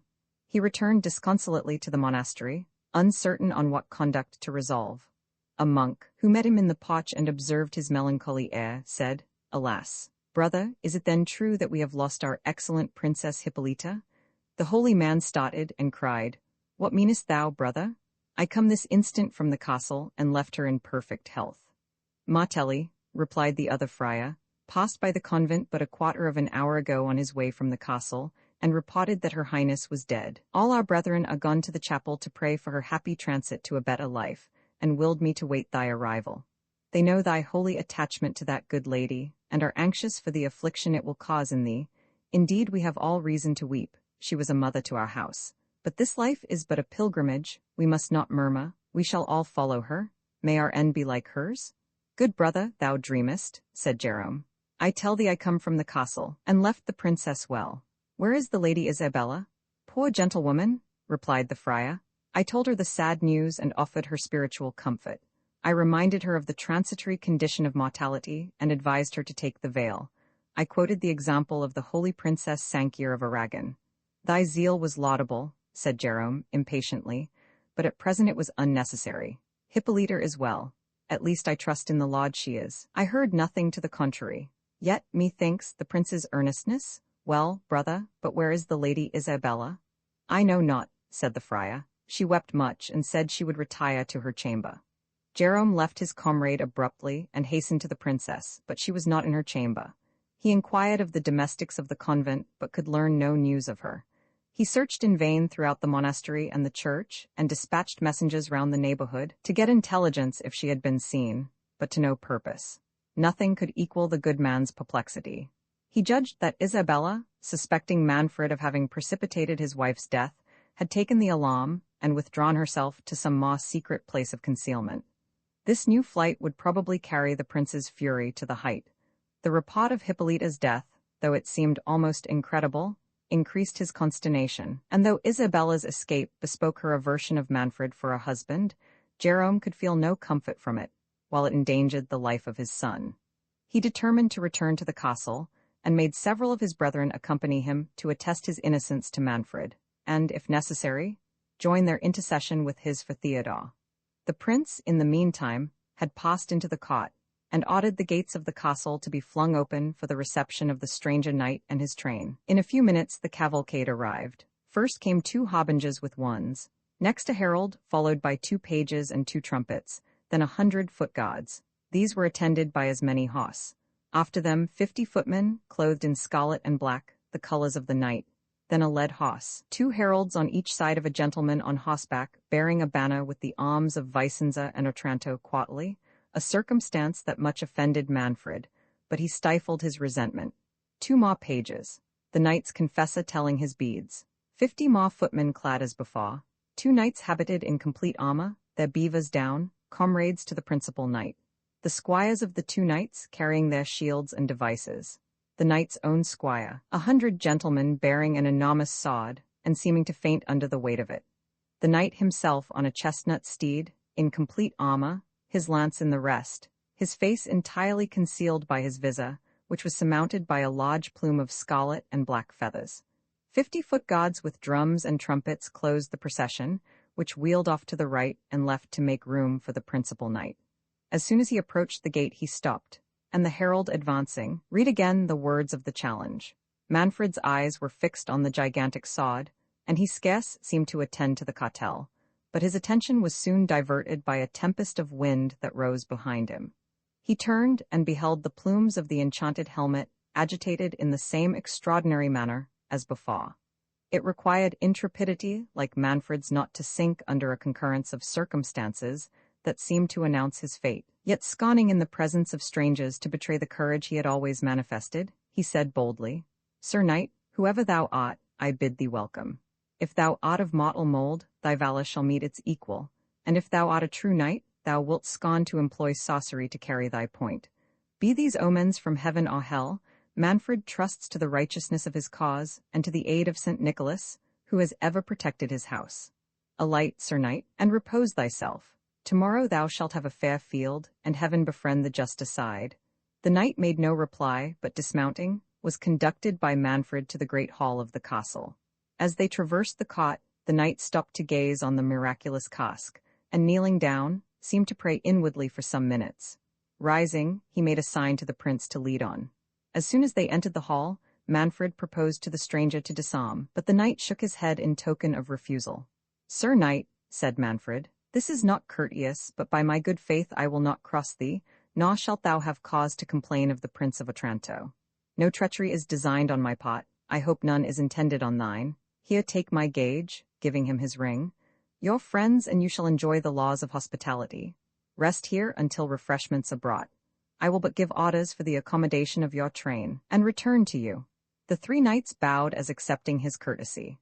Manfred directed the stranger's retinue to be conducted to an adjacent hospital, founded by the Princess Hippolyta for the reception of pilgrims. As they made the circuit of the cot to return towards the gate, the gigantic sword burst from the sapatas, and falling to the ground opposite to the helmet, remained immovable. Manfred, almost hardened to preternatural appearances, surmounted the shock of this new prodigy, and returning to the hall, where by this time the feast was ready, he invited his silent guests to take their places.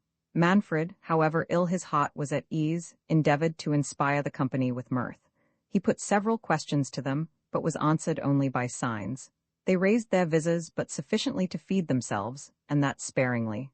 "Sirs," said the prince, "ye are the first guests I ever treated within these walls, who scorn to hold any intercourse with me. Nor has it oft been customary, I ween, for princes to hazard their state and dignity against strangers and mutes. You say you come in the name of Frederick of Vicenza. I have ever heard that he was a gallant and courteous knight.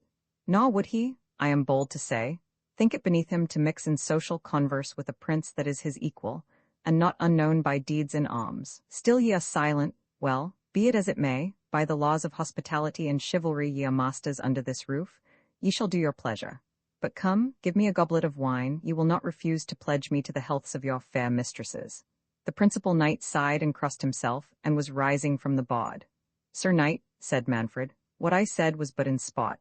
I shall constrain you in nothing, use your good liking. Since mirth is not your mood, let us be sad. Business may hit your fancies better.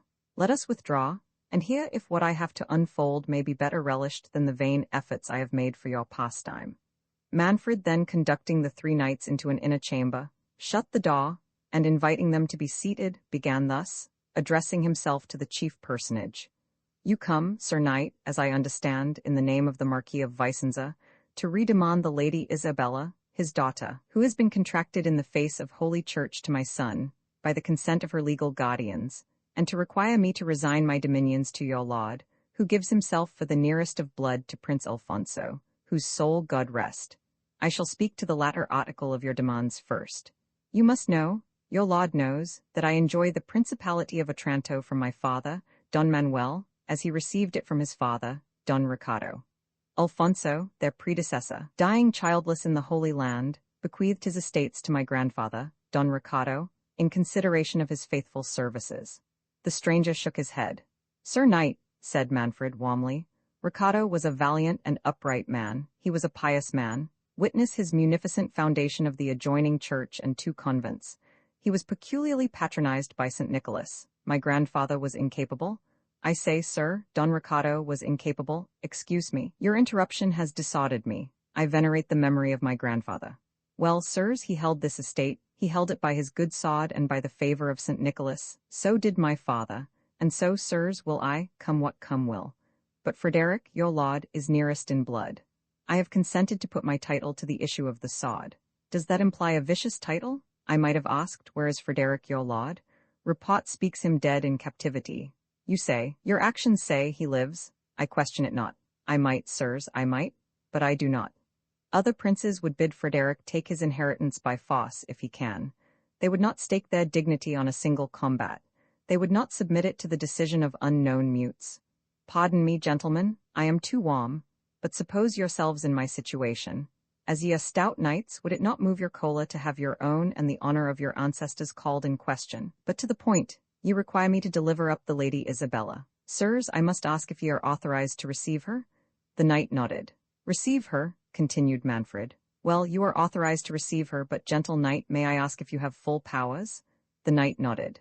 'Tis well, said Manfred. Then hear what I have to offer. Ye see, gentlemen, before you the most unhappy of men.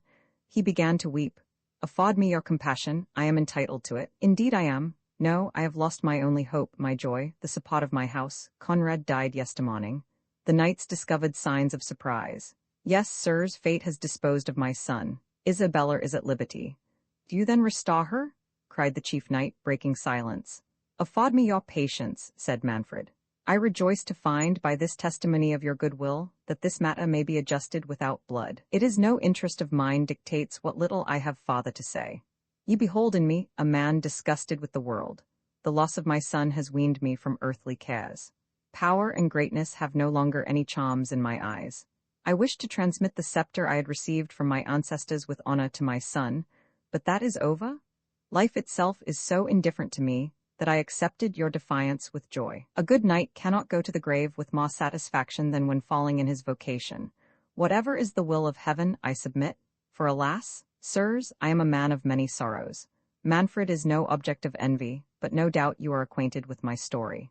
The knight made signs of ignorance and seemed curious to have Manfred proceed. Is it possible, sirs, continued the prince, that my story should be a secret to you? Have you heard nothing relating to me and the Princess Hippolyta? They shook their heads. No, thus then, sirs, it is. You think me ambitious? Ambition, alas, is composed of more rugged materials. If I were ambitious, I should not for so many years have been a prey to all the hell of conscientious scruples. But I weary your patience, I will be brief. Know, then, that I have long been troubled in mind on my union with the Princess Hippolyta. Oh, sirs, if you were acquainted with that excellent woman, if you knew that I adore her like a mistress and cherish her as a friend, but man was not born for perfect happiness. She shares my scruples, and with her consent I have brought this matter before the church, for we are related within the forbidden degrees. I expect every hour the definitive sentence that must separate us forever. I am sure you feel for me. I see you do. Pardon these tears. The knights gazed on each other, wondering where this would end. Manfred continued, the death of my son betiding while my soul was under this anxiety, I thought of nothing but resigning my dominions, and retiring forever from the sight of mankind. My only difficulty was to fix on a successor, who would be tender of my people, and to dispose of the Lady Isabella, who is dear to me as my own blood. I was willing to restore the line of Alfonso, even in his most distant kindred. And though, pardon me, I am satisfied it was his will that Ricardo's lineage should take place of his own relations, yet where was I to search for those relations? I knew of none but Frederick, your lord. He was a captive to the infidels, or dead, and were he living, and at home, would he quit the flourishing state of Vicenza for the inconsiderable principality of Otranto? If he would not, could I bear the thought of seeing a hard, unfeeling viceroy set over my poor faithful people? For, sirs, I love my people, and thank heaven am beloved by them. But you will ask whither tends this long discourse. Briefly then thus, sirs. Heaven in your arrival seems to point out a remedy for these difficulties and my misfortunes. The Lady Isabella is at liberty. I shall soon be so. I would submit to anything for the good of my people. Were it not the best, the only way to extinguish the feuds between our families, if I was to take the Lady Isabella to wife? You start, but though Hippolyta's virtues will ever be dear to me, a prince must not consider himself. He is bond for his people. A servant at that instant entering the chamber apprised Manfred that Jerome and several of his brethren demanded immediate access to him. The prince, provoked at this interruption, and fearing that the friar would discover to the strangers that Isabella had taken sanctuary, was going to forbid Jerome's entrance. But recollecting that he was certainly arrived to notify the princess's return, Manfred began to excuse himself to the knights for leaving them for a few moments, but was prevented by the arrival of the friars. Manfred angrily reprimanded them for their intrusion, and would have forced them back from the chamber. But Jerome was too much agitated to be repulsed. He declared aloud the flight of Isabella, with protestations of his own innocence. Manfred, distracted at the news, and not less at its coming to the knowledge of the strangers, uttered nothing but incoherent sentences, now upbraiding the friar, now apologizing to the knights, earnest to know what was become of Isabella, yet equally afraid of their knowing, impatient to pursue her, yet dreading to have them join in the pursuit.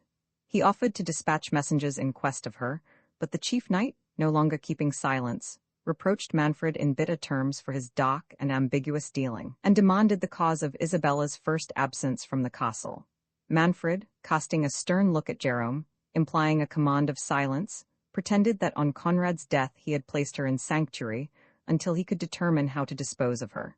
Jerome, who trembled for his son's life, did not dare contradict this falsehood, but one of his brethren, not under the same anxiety, declared frankly that she had fled to their church in the preceding night. The prince in vain endeavored to stop this discovery, which overwhelmed him with shame and confusion. The principal stranger, amazed at the contradictions he heard, and more than half persuaded that Manfred had secreted the princess, notwithstanding the concern he expressed at her flight, rushing to the door, said, "Thou traitor prince, Isabella shall be found." Manfred endeavored to hold him, but the other knights assisting their comrade, he broke from the prince and hastened into the cot, demanding his attendance. Manfred, finding it vain to divert him from the pursuit, offered to accompany him, and summoning his attendants, and taking Jerome and some of the friars to guide them, they issued from the castle, Manfred privately giving orders to have the knights' company secured, while to the night he affected to dispatch a messenger to require their assistance. The company had no sooner quitted the castle than Matilda, who felt herself deeply interested for the young peasant, since she had seen him condemned to death in the hall, and whose thoughts had been taken up with concerting measures to save him, was informed by some of the female attendants that Manfred had dispatched all his men various ways in pursuit of Isabella. He had in his hurry given this order in general terms, not meaning to extend it to the guard he had set upon Theodore, but forgetting it. The domestics, officious to obey so peremptory a prince, and urged by their own curiosity and love of novelty to join in any precipitate chase, had to a man left the castle. Matilda disengaged herself from her women, stole up to the Black Tower, and unbolting the door, presented herself to the astonished Theodore. "Young man," said she, "though filial duty and womanly modesty condemn the step I am taking, yet holy charity, surmounting all other ties, justifies this act. Fly, the doors of thy prison are open. My father and his domestics are absent, but they may soon return. Be gone in safety, and may the angels of heaven direct thy course." "Thou art surely one of those angels," said the enraptured Theodore. "None but a blessed saint could speak, could act, could look like thee. May I not know the name of my divine protectress? Methought thou namedst thy father. Is it possible? Can Manfred's blood feel holy pity? Lovely lady, thou answerest not. But how art thou here thyself? Why dost thou neglect thy own safety, and waste a thought on a wretch like Theodore? Let us fly together. The life thou bestowest shall be dedicated to thy defense." "Alas, thou mistakest," said Matilda, sighing. "I am Manfred's daughter, but no dangers await me." "Amazement," said Theodore, But last night I blessed myself for yielding thee the service thy gracious compassion so charitably returns me now. Still thou art in an error, said the princess, but this is no time for explanation. Fly, virtuous youth, while it is in my power to save thee. Should my father return, thou and I both should indeed have cause to tremble. How, said Theodore, thinkest thou, charming maid, that I will accept of life at the hazard of aught calamitous to thee? Better I endured 1,000 deaths. I run no risk, said Matilda, but by thy delay, depart, it cannot be known that I have assisted thy flight. Swear by the saints above, said Theodore, that thou canst not be suspected, else here I vow to await whatever can befall me. Oh, thou art too generous, said Matilda, but rest assured that no suspicion can alight on me. Give me thy beauteous hand in token that thou dost not deceive me, said Theodore, and let me bathe it with the warm tears of gratitude. Forbear, said the princess, this must not be. Alas, said Theodore, I have never known but calamity until this hour, perhaps shall never know other fortune again. Suffer the chaste raptures of holy gratitude, 'tis my soul would print its effusions on thy hand. Forbear, and be gone, said Matilda. How would Isabella approve of seeing thee at my feet? Who is Isabella? Said the young man with surprise. Ah me, I fear, said the princess, I am serving a deceitful one. Haste, thou forgot thy curiosity this morning?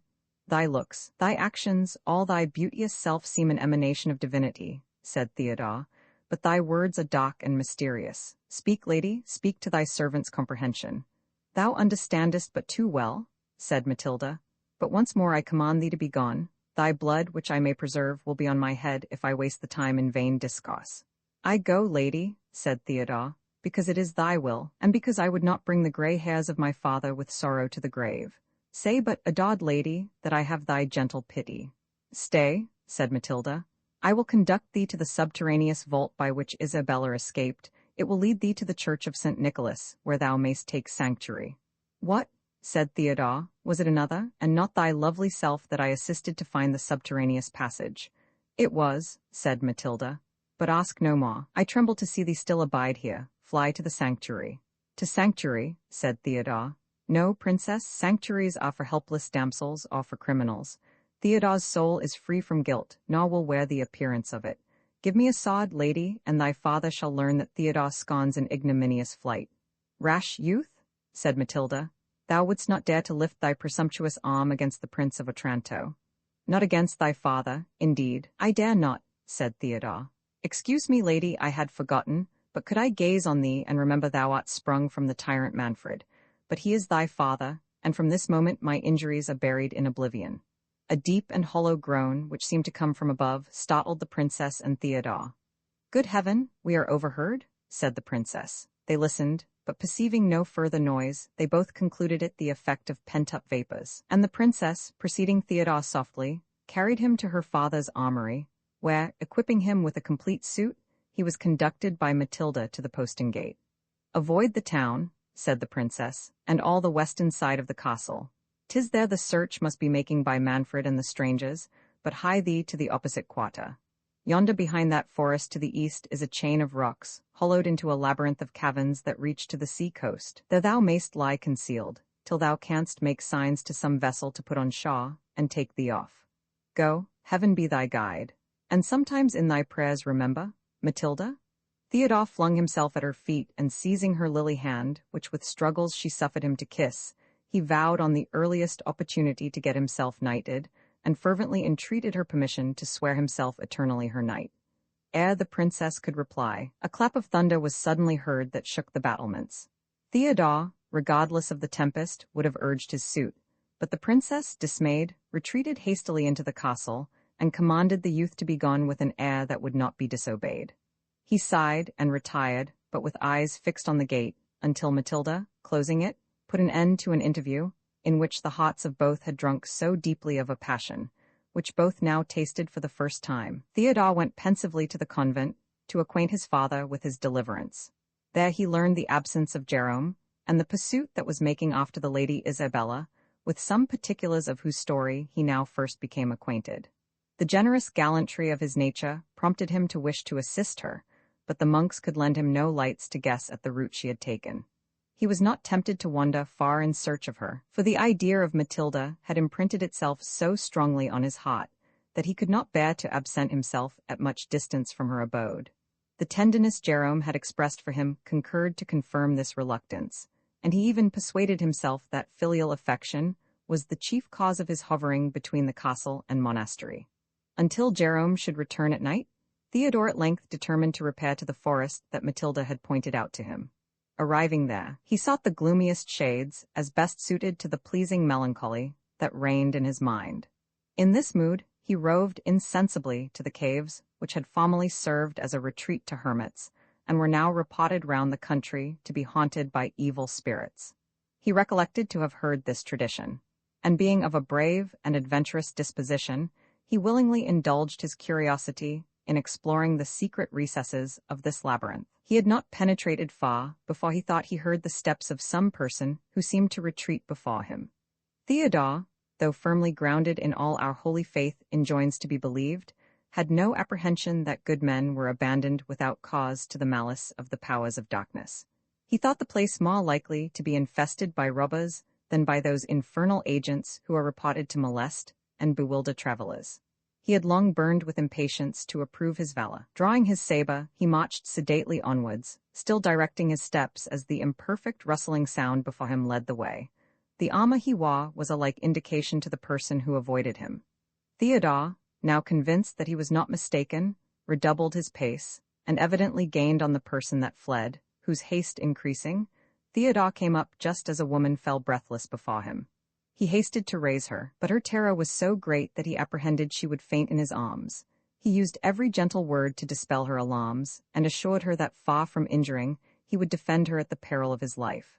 The lady, recovering her spirits from his courteous demeanor, and gazing on her protector, said, "Sure, I have heard that voice before." "Not to my knowledge," replied Theodore, "unless, as I conjecture, thou art the Lady Isabella." "Merciful heaven!" cried she, "thou art not sent in quest of me, art thou?" And saying those words, she threw herself at his feet and besought him not to deliver her up to Manfred. "To Manfred?" cried Theodore. "No, lady, I have once already delivered thee from his tyranny, and it shall fare hard with me now, but I will place thee out of the reach of his daring." "Is it possible," said she, "that thou shouldst be the generous unknown whom I met last night in the vault of the castle? Sure thou art not a mortal, but my guardian angel. On my knees let me thank." "Hold, gentle princess," said Theodore, "nor demean thyself before a poor and friendless young man. If heaven has selected me for thy deliverer, it will accomplish its work and strengthen my arm in thy cause. But come, lady, we are too near the mouth of the cavern. Let us seek its inmost recesses. I can have no tranquillity till I have placed thee beyond the reach of danger." "Alas, what mean you, sir?" said she. "Though all your actions are noble, though your sentiments speak the purity of your soul, is it fitting that I should accompany you alone into these perplexed retreats? Should we be found together, what would a censorious world think of my conduct?" "I respect your virtuous delicacy," said Theodore, "nor do you harbor a suspicion that wounds my honor.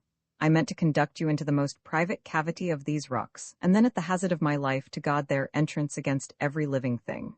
Besides, lady," continued he, drawing a deep sigh, "beauteous and all perfect as your form is, and though my wishes are not guiltless of aspiring, no, my soul is dedicated to another."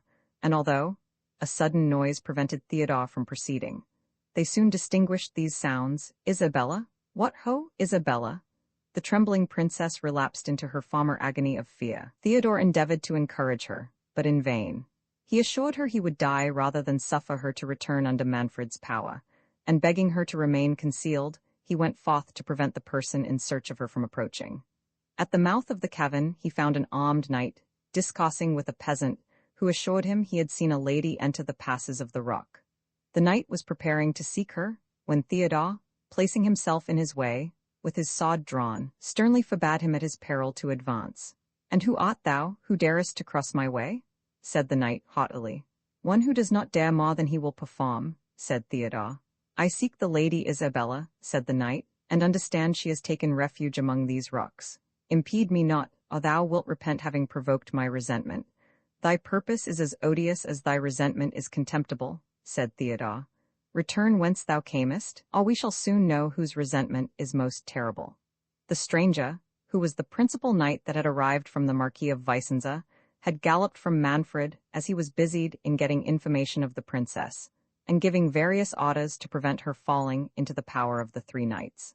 The chief had suspected Manfred of being privy to the princess's absconding, and this insult from a man, who he concluded was stationed by that prince to secrete her. Confirming his suspicions, he made no reply, but discharging a blow with his sabre at Theodore, would soon have removed all obstruction if Theodore, who took him for one of Manfred's captains, and who had no sooner given the provocation than prepared to support it, had not received the stroke on his shield. The valor that had so long been smothered in his breast broke forth at once. He rushed impetuously on the knight, whose pride and wrath were not less powerful incentives to haughty deeds. The combat was furious, but not long. Theodore wounded the knight in 3 several places, and at last disarmed him as he fainted by the loss of blood. The peasant, who had fled on the first onset, had given the alarm to some of Manfred's domestics, who, by his orders, were dispersed through the forest in pursuit of Isabella. They came up as the knight fell, whom they soon discovered to be the noble stranger. Theodore, notwithstanding his hatred to Manfred, could not behold the victory he had gained without emotions of pity and generosity. But he was more touched when he learned the quality of his adversary, and was informed that he was no retainer, but an enemy of Manfred. He assisted the servants of the latter in disarming the knight, and in endeavoring to stanch the blood that flowed from his wounds. The knight, recovering his speech, said, in a faint and faltering voice, "Generous foe, we have both been in an error. I took thee for an instrument of the tyrant. I perceive thou hast made the like mistake. It is too late for excuses, I faint. If Isabella is at hand, call her. I have important secrets to—" "He is dying," said one of the attendants. "Has nobody a crucifix about them? Andrea, do thou pray over him." "Fetch some water," said Theodore, "and pour it down his throat while I hasten to the princess." Saying this, he flew to Isabella, and in few words told her modestly that he had been so unfortunate by mistake as to wound a gentleman from her father's cot, who wished, ere he died, to impart something of consequence to her. The princess, who had been transported at hearing the voice of Theodore, as he called to her to come forth, was astonished at what she heard. Suffering herself to be conducted by Theodore, the new proof of whose valor recalled her dispersed spirits, she came where the bleeding knight lay speechless on the ground, but her fears returned when she beheld the domestics of Manfred. She would again have fled if Theodore had not made her observe that they were unarmed, and had not threatened them with instant death if they should dare to seize the princess. The stranger, opening his eyes and beholding a woman, said, "Art thou, pray tell me truly, art thou Isabella of Vicenza?" "I am," said she. "Good heaven restore thee." Then thou, said the knight, struggling for utterance, "seest thy father? Give me one." "Oh, amazement, horror, what do I hear, what do I see?" cried Isabella. "My father, you my father, how came you here, sir? For heaven's sake speak, oh, run for help, or he will expire." "'Tis most true," said the wounded knight, exerting all his force. "I am Frederick thy father. Yes, I came to deliver thee. It will not be. Give me a parting kiss and take, sir," said Theodore. "Do not exhaust yourself. Suffer us to convey you to the castle." "To the castle?" said Isabella. "Is there no help nearer than the castle? Would you expose my father to the tyrant? If he goes thither, I dare not accompany him, and yet can I leave him?" "My child," said Frederick, "it matters not for me whither I am carried. A few minutes will place me beyond danger, but while I have eyes to dote on thee, forsake me not, dear Isabella. This brave knight, I know not who he is, will protect thy innocence. Sir, you will not abandon my child, will you?" Theodore, shedding tears over his victim, and vowing to guard the princess at the expense of his life, persuaded Frederick to suffer himself to be conducted to the castle. They placed him on a horse belonging to one of the domestics, after binding up his wounds as well as they were able. Theodore marched by his side, and the afflicted Isabella, who could not bear to quit him, followed mournfully behind. Roman Faw, the sorrowful troop, no sooner arrived at the castle than they were met by Hippolyta and Matilda, whom Isabella had sent one of the domestics before to advertise of their approach. The ladies, causing Frederick to be conveyed into the nearest chamber, retired, while the surgeons examined his wounds. Matilda blushed at seeing Theodore and Isabella together, but endeavored to conceal it by embracing the latter, and condoling with her on her father's mischance. The surgeons soon came to acquaint Hippolyta that none of the Marquis's wounds were dangerous, and that he was desirous of seeing his daughter and the princesses. Theodore, under pretense of expressing his joy at being freed from his apprehensions of the combat being fatal to Frederick, could not resist the impulse of following Matilda. Her eyes were so often cast down on meeting his, that Isabella, who regarded Theodore as attentively as he gazed on Matilda, soon divined who the object was that he had told her in the cave engaged his affections. While this mute scene passed, Hippolyta demanded of Frederick the cause of his having taken that mysterious course for reclaiming his daughter, and threw in various apologies to excuse her lord for the match contracted between their children. Frederick, however incensed against Manfred, was not insensible to the courtesy and benevolence of Hippolyta, but he was still more struck with the lovely form of Matilda.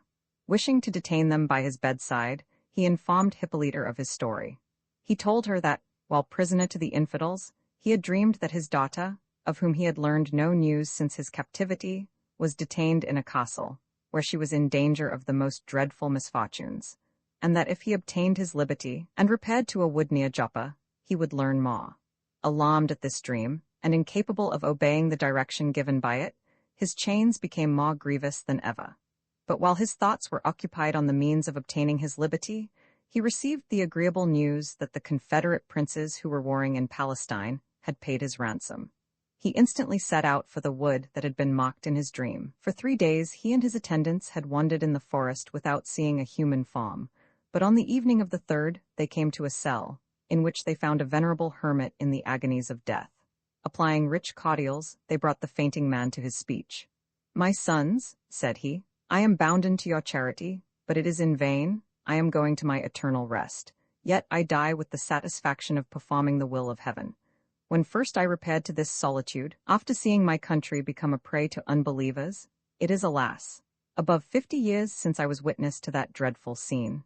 St. Nicholas appeared to me, and revealed a secret, which he bade me never disclose to mortal man, but on my deathbed. This is that tremendous hour, and ye are no doubt the chosen warriors to whom I was ordered to reveal my trust. As soon as ye have done the last offices to this wretched cause, dig under the 7th tree on the left hand of this poor cave, and your pains will, oh, good heaven, receive my soul." With those words the devout man breathed his last. "By break of day," continued Frederick, "when we had committed the holy relics to earth, we dug according to direction. But what was our astonishment when about the depth of 6 feet we discovered an enormous saber, the very weapon yonder in the cot. On the blade, which was then partly out of the scabbard, though since closed by our efforts in removing it, were written the following lines. No, excuse me, madam," added the Marquis, turning to Hippolyta, "if I forbear to repeat them. I respect your sex and rank, and would not be guilty of offending your ear with sounds injurious to aught that is dear to you." He paused. Hippolyta trembled. She did not doubt but Frederick was destined by heaven to accomplish the fate that seemed to threaten her house. Looking with anxious fondness at Matilda, a silent tear stole down her cheek, but recollecting herself, she said, "Proceed, my lord. Heaven does nothing in vain. Mortals must receive its divine behests with lowliness and submission. It is our part to deprecate its wrath, or bow to its decrees. Repeat the sentence, my lord. We listen resigned." Frederick was grieved that he had proceeded so far. The dignity and patient firmness of Hippolyta penetrated him with respect, and the tender silent affection with which the princess and her daughter regarded each other melted him almost to tears. Yet, apprehensive that his forbearance to obey would be more alarming, he repeated in a faltering and low voice the following lines: "Where'er a cask that suits this sod is found, with perils is thy daughter compassed round. Alfonso's blood alone can save the maid, and quiet a long restless prince's shade." "What is there in these lines," said Theodore impatiently, "that affects these princesses? Why were they to be shocked by a mysterious delicacy that has so little foundation?" "Your words are rude, young man," said the Marquis, "and though fortune has favored you once." "My honored lord," said Isabella, who resented Theodore's warmth, which she perceived was dictated by his sentiments for Matilda, "discompose not yourself for the glossing of a peasant's son. He forgets the reverence he owes you, but he is not accustomed—" Hippolyta, concerned at the heat that had arisen, checked Theodore for his boldness, but with an air acknowledging his zeal, and changing the conversation, demanded of Frederick where he had left her lord. As the Marquis was going to reply, they heard a noise without, and rising to inquire the cause, Manfred, Jerome, and part of the troop, who had met an imperfect rumor of what had happened, entered the chamber. Manfred advanced hastily towards Frederick's bed to condole with him on his misfortune, and to learn the circumstances of the combat, when, starting in an agony of terror and amazement, he cried, "Ha, what art thou? Thou dreadful spectre, is my hour come?" "My dearest, gracious lord," cried cried Hippolyta, clasping him in her arms. "What is it you see? Why do you fix your eyeballs thus?" "What?" cried Manfred, breathless. "Dost thou see nothing, Hippolyta? Is this ghastly phantom sent to me alone, to me who did not—" "For mercy's sweetest self, my lord," said Hippolyta. "Resume your soul, command your reason. There is none here but us, your friends."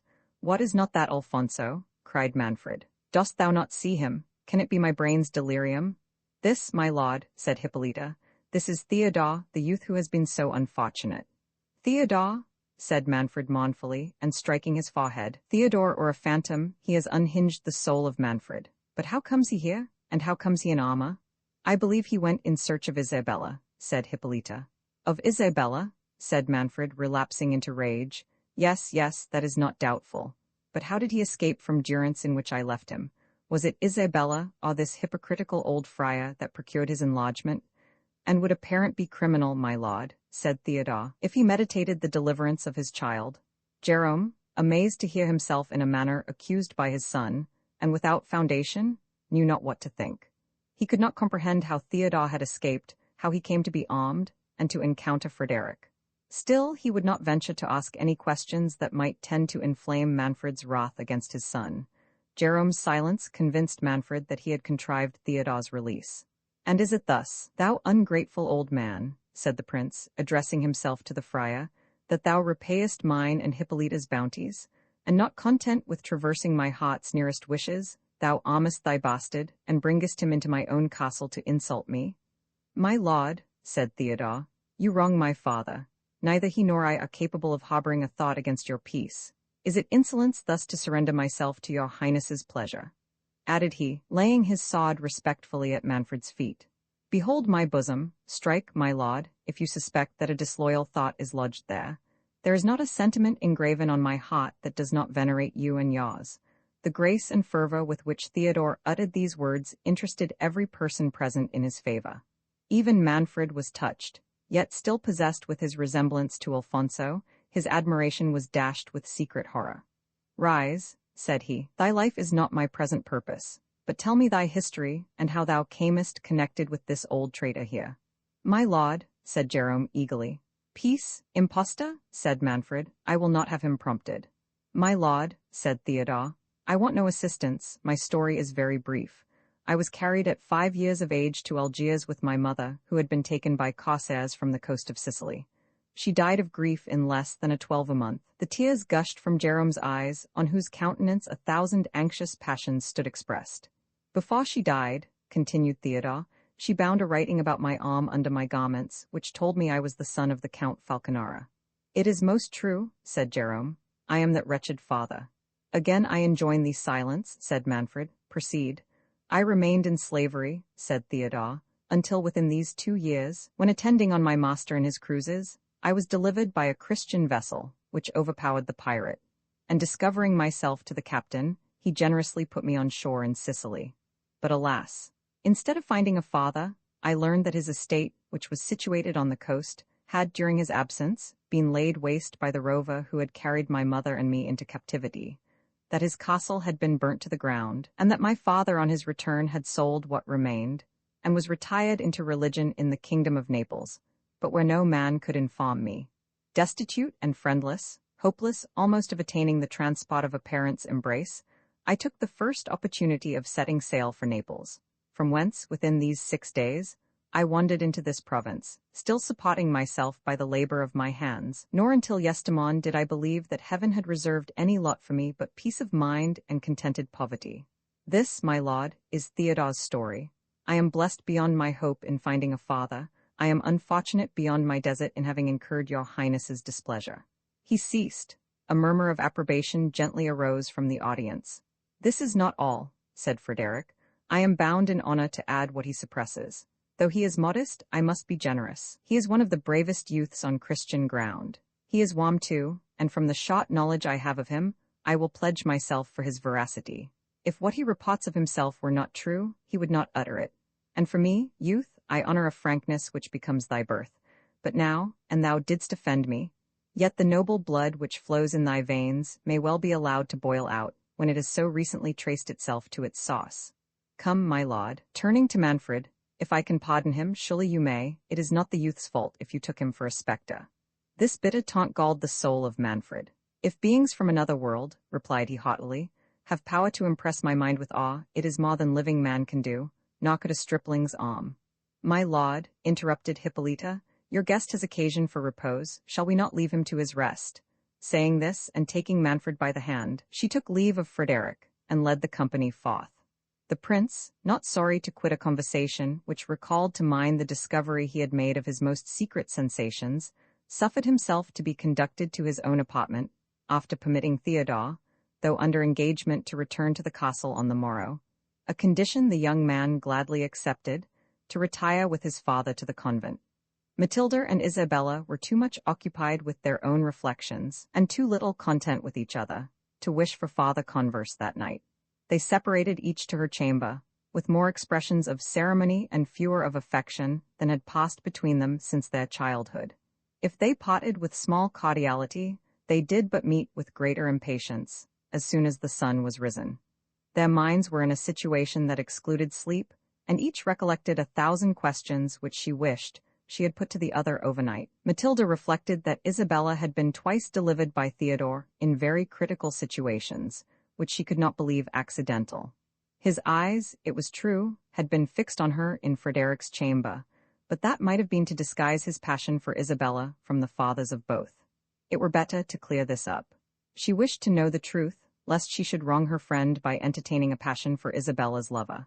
Thus jealousy prompted, and at the same time borrowed an excuse from friendship to justify its curiosity. Isabella, not less restless, had bet a foundation for her suspicions.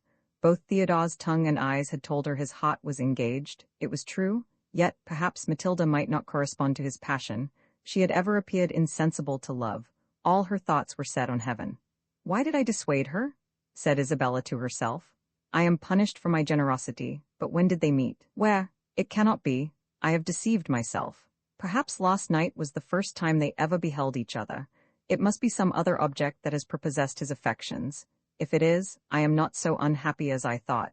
If it is not my friend Matilda, how can I stoop to wish for the affection of a man who rudely and unnecessarily acquainted me with his indifference, and that at the very moment in which common courtesy demanded at least expressions of civility? I will go to my dear Matilda, who will confirm me in this becoming pride. Man is false. I will advise with her on taking the veil. She will rejoice to find me in this disposition, and I will acquaint her that I no longer oppose her inclination for the cloister. In this frame of mind, and determined to open her heart entirely to Matilda, she went to that princess's chamber, whom she found already dressed, and leaning pensively on her arm. This attitude, so correspondent to what she felt herself, revived Isabella's suspicions, and destroyed the confidence she had purposed to place in her friend. They blushed at meeting, and were too much novices to disguise their sensations with address. After some unmeaning questions and replies, Matilda demanded of Isabella the cause of her flight. The latter, who had almost forgotten Manfred's passion, so entirely was she occupied by her own, concluding that Matilda referred to her last escape from the convent, which had occasioned the events of the preceding evening, replied, Martelli brought word to the convent that your mother was dead. Oh, said Matilda, interrupting her, Bianca has explained that mistake to me. On seeing me faint, she cried out, the princess is dead. And Martelli, who had come for the usual dole to the castle. And what made you faint? Said Isabella, indifferent to the rest. Matilda blushed and stammered, my father, he was sitting in judgment on a criminal. What criminal? Said Isabella eagerly. A young man, said Matilda. I think it was that young man that— What, Theodore? Said Isabella. Yes, answered she. I never saw him before. I do not know how he had offended my father, but as he has been of service to you, I am glad my lord has pardoned him. Served me? Replied Isabella. Do you term it serving me? To wound my father, and almost occasion his death. Though it is but since yesterday that I am blessed with knowing a parent, I hope Matilda does not think I am such a stranger to filial tenderness as not to resent the boldness of that audacious youth, and that it is impossible for me ever to feel any affection for one who dared to lift his arm against the author of my being. No, Matilda, my heart abhors him, and if you still retain the friendship for me that you have vowed from your infancy, you will detest a man who has been on the point of making me miserable forever. Matilda held down her head and replied, I hope my dearest Isabella does not doubt her Matilda's friendship. I never beheld that youth until yesterday. He is almost a stranger to me, but as the surgeons have pronounced your father out of danger, you ought not to harbor uncharitable resentment against one who I am persuaded did not know the Marquis was related to you. You plead his cause very pathetically, said Isabella, considering he is so much a stranger to you. I am mistaken, or he returns your charity. What mean you? Said Matilda. Nothing, said Isabella, repenting that she had given Matilda a hint of Theodore's inclination for her. Then changing the discourse, she asked Matilda what occasioned Manfred to take Theodore for a spectre. Bless me, said Matilda, did not you observe his extreme resemblance to the portrait of Alfonso in the gallery? I took notice of it to Bianca even before I saw him in armor, but with the helmet on, he is the very image of that picture. I do not much observe pictures, said Isabella. Much less have I examined this young man so attentively as you seem to have done. Ah, Matilda, your heart is in danger, but let me warn you as a friend, he has owned to me that he is in love. It cannot be with you, for yesterday was the first time you ever met, was it not? Certainly, replied Matilda. But why does my dearest Isabella conclude from anything I have said, that, she paused, then continuing. He saw you first, and I am far from having the vanity to think that my little potion of charms could engage a heart devoted to you. May you be happy, Isabella, whatever is the fate of Matilda. My lovely friend, said Isabella, whose heart was too honest to resist a kind expression. It is you that Theodore admires. I saw it. I am persuaded of it. Nor shall a thought of my own happiness suffer me to interfere with yours. This frankness drew tears from the gentle Matilda, and jealousy that for a moment had raised a coolness between these amiable maidens soon gave way to the natural sincerity and candor of their souls. Each confessed to the other the impression that Theodore had made on her, and this confidence was followed by a struggle of generosity, each insisting on yielding her claim to her friend. At length, the dignity of Isabella's virtue reminding her of the preference which Theodore had almost declared for her rival, made her determined to conquer her passion, and cede the beloved object to her friend. During this contest of amity, Hippolyta entered her daughter's chamber. Madam, said she to Isabella, you have so much tenderness for Matilda, and interest yourself so kindly in whatever affects our wretched house, that I can have no secrets with my child which are not proper for you to hear. The princesses were all attention and anxiety. Know then, madam, continued Hippolyta, and you, my dearest Matilda, that being convinced by all the events of these 2 lost ominous days, that heaven purposes the sceptre of Otranto should pass from Manfred's hands into those of the Marquis Frederick, I have been perhaps inspired with the thought of averting our total destruction by the union of our rival houses. With this view I have been proposing to Manfred, my lord, to tender this dear child to Frederick, your father. Me to Lord Frederick? Cried Matilda. Good heavens, my gracious mother, and have you named it to my father? I have, said Hippolyta. He listened benignly to my proposal and is gone to break it to the Marquis. Ah, wretched princess, cried Isabella, what hast thou done? What ruin has thy inadvertent goodness been preparing for thyself, for me, and for Matilda? Ruin for me to you and to my child, said Hippolyta. What can this mean? Alas, said Isabella, the purity of your own heart prevents your seeing the depravity of others. Manfred, your lord, that impious man. Hold, said Hippolyta. You must not in my presence, young lady, mention Manfred with disrespect. He is my lord and husband, and will not long be so, said Isabella, if his wicked purposes can be carried into execution. This language amazes me, said Hippolyta. Your feeling, Isabella, is warm, but until this hour I never knew it betray you into intemperance. What deed of Manfred authorizes you to treat him as a murderer, an assassin? Thou virtuous and too credulous princess, replied Isabella, it is not thy life he aims at, it is to separate himself from thee, to divorce thee, to divorce me, to divorce my mother, cried Hippolyta and Matilda at once. Yes, said Isabella, and to complete his crime he meditates, I cannot speak it. What can surpass what thou hast already uttered? Said Matilda. Hippolyta was silent. Grief choked her speech, and the recollection of Manfred's late ambiguous discourses confirmed what she heard. Excellent, dear lady, madam, mother, cried Isabella, flinging herself at Hippolyta's feet in a transport of passion. Trust me, believe me, I will die 1,000 deaths sooner than consent to injure you, than yield to so odious. Oh, this is too much, cried Hippolyta. What crimes does one crime suggest? Rise, dear Isabella, I do not doubt your virtue. Oh, Matilda, this stroke is too heavy for thee. Weep not, my child, and not a murmur, I charge thee. Remember, he is thy father still. But you are my mother too, said Matilda fervently. And you are virtuous, you are guiltless? Oh, must not I complain? You must not, said Hippolyta. Come, all will yet be well.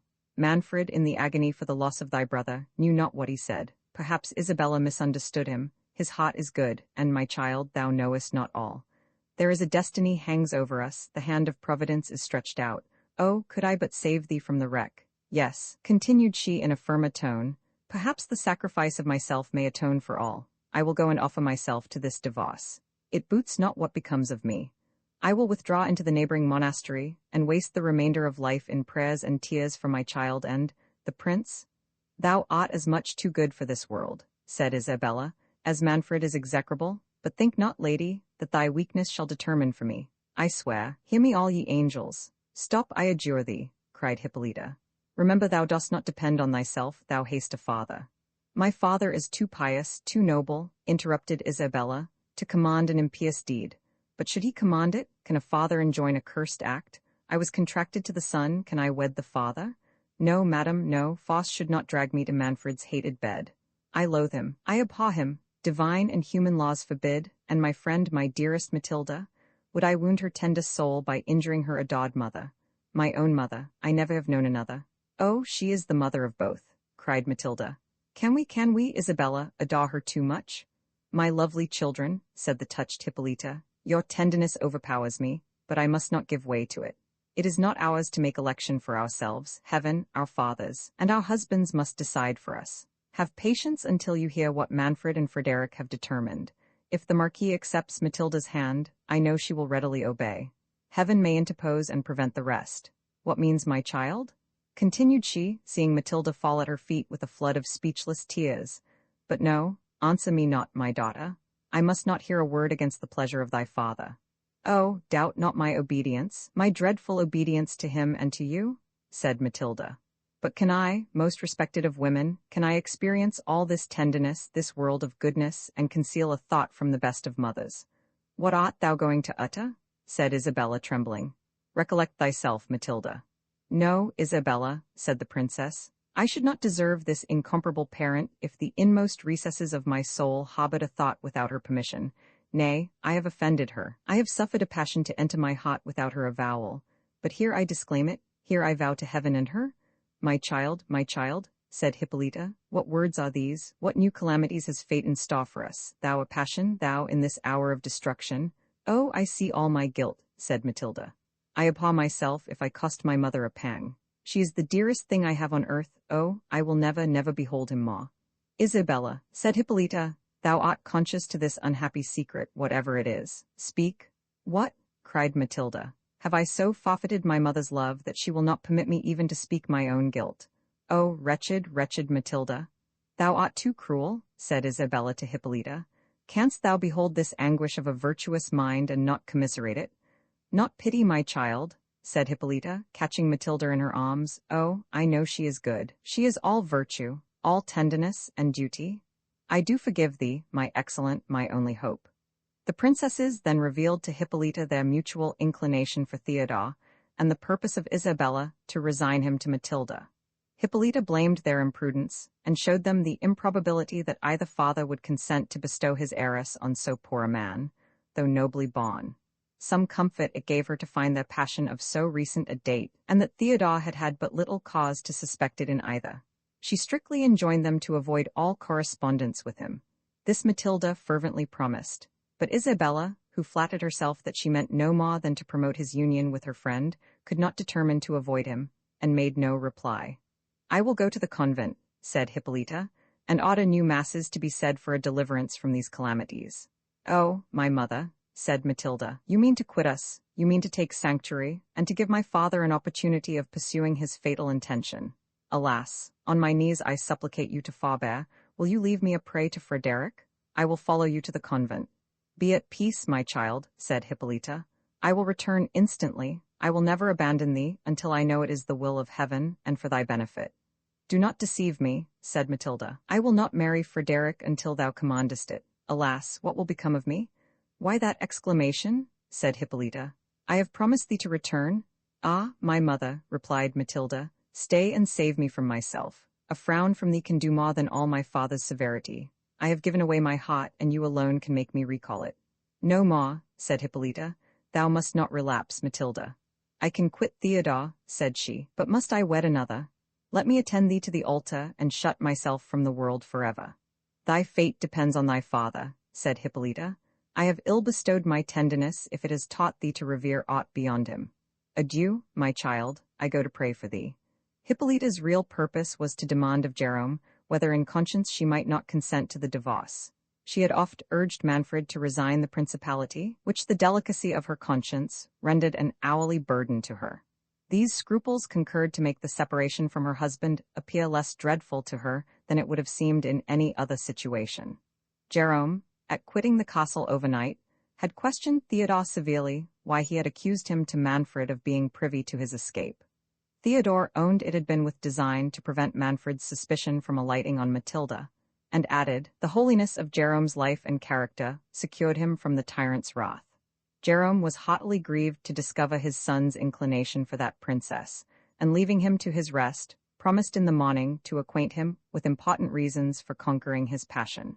Theodore, like Isabella, was too recently acquainted with parental authority to submit to its decisions against the impulse of his heart. He had little curiosity to learn the friar's reasons, and less disposition to obey them. The lovely Matilda had made stronger impressions on him than filial affection. All night he pleased himself with visions of love, and it was not till late after the morning office that he recollected the friar's commands to attend him at Alfonso's tomb. Young man, said Jerome, when he saw him, this tardiness does not please me. Have a father's commands already so little weight? Theodore made awkward excuses, and attributed his delay to having overslept himself. And on whom were thy dreams employed? Said the friar sternly. His son blushed. Come, come, resumed the friar, inconsiderate youth, this must not be. Eradicate this guilty passion from thy breast. Guilty passion? Cried Theodore. Can guilt dwell with innocent beauty and virtuous modesty? It is sinful, replied the friar, to cherish those whom heaven has doomed to destruction. A tyrant's race must be swept from the earth to the third and fourth generation. Will heaven visit the innocent for the crimes of the guilty? Said Theodore. The fair Matilda has virtues enough. To undo thee, interrupted Jerome. Hast thou so soon forgotten that twice the savage Manfred has pronounced thy sentence? Nor have I forgotten, sir, said Theodore, that the charity of his daughter delivered me from his power. I can forget injuries, but never benefits. The injuries thou hast received from Manfred's race, said the friar, are beyond what thou canst conceive. Reply not, but view this holy image. Beneath this marble monument rest the ashes of the good Alfonso, a prince adorned with every virtue, the father of his people, the delight of mankind. Kneel, headstrong boy, and list, while a father unfolds a tale of horror that will expel every sentiment from thy soul, but sensations of sacred vengeance. Alfonso, much injured prince, let thy unsatisfied shade sit awful on the troubled air, while these trembling lips, ha, who comes there? The most wretched of women, said Hippolyta, entering the choir. Good father, art thou at leisure? But why this kneeling youth? What means the horror imprinted on each countenance? Why at this venerable tomb, alas, hast thou seen aught? We were pouring forth our orisons to heaven, replied the friar, with some confusion, to put an end to the woes of this deplorable province. Join with us, lady? Thy spotless soul may obtain an exemption from the judgments which the potents of these days but too speakingly denounce against thy house. I pray fervently to heaven to divert them, said the pious princess. Thou knowest it has been the occupation of my life to wrest a blessing for my lord and my harmless children. One, alas, is taken from me. Would heaven but hear me for my poor Matilda. Father, intercede for her. Every heart will bless her, cried Theodore with rapture. Be dumb, rash youth, said Jerome, and thou, fond princess, contend not with the powers above. The Lord giveth, and the Lord taketh away. Bless his holy name, and submit to his decrees. I do most devoutly, said Hippolyta, but will he not spare my only comfort? Must Matilda perish too? Ah, father, I came, but dismiss thy son. No ear but thine must hear what I have to utter. May heaven grant thy every wish, most excellent princess, said Theodore, retiring. Jerome frowned. Hippolyta then acquainted the friar with the proposal she had suggested to Manfred, his approbation of it, and the tender of Matilda that he was gone to make to Frederick. Jerome could not conceal his dislike of the notion, which he covered under pretence of the improbability that Frederick, the nearest of blood to Alfonso, and who was come to claim his succession, would yield to an alliance with the usurper of his right. But nothing could equal the perplexity of the friar, when Hippolyta confessed her readiness not to oppose the separation, and demanded his opinion on the legality of her acquiescence. The friar caught eagerly at her request of his advice, and without explaining his aversion to the proposed marriage of Manfred and Isabella, he painted to Hippolyta, in the most alarming colors, the sinfulness of her consent, denounced judgments against her if she complied, and enjoined her in the severest terms to treat any such proposition with every mark of indignation and refusal.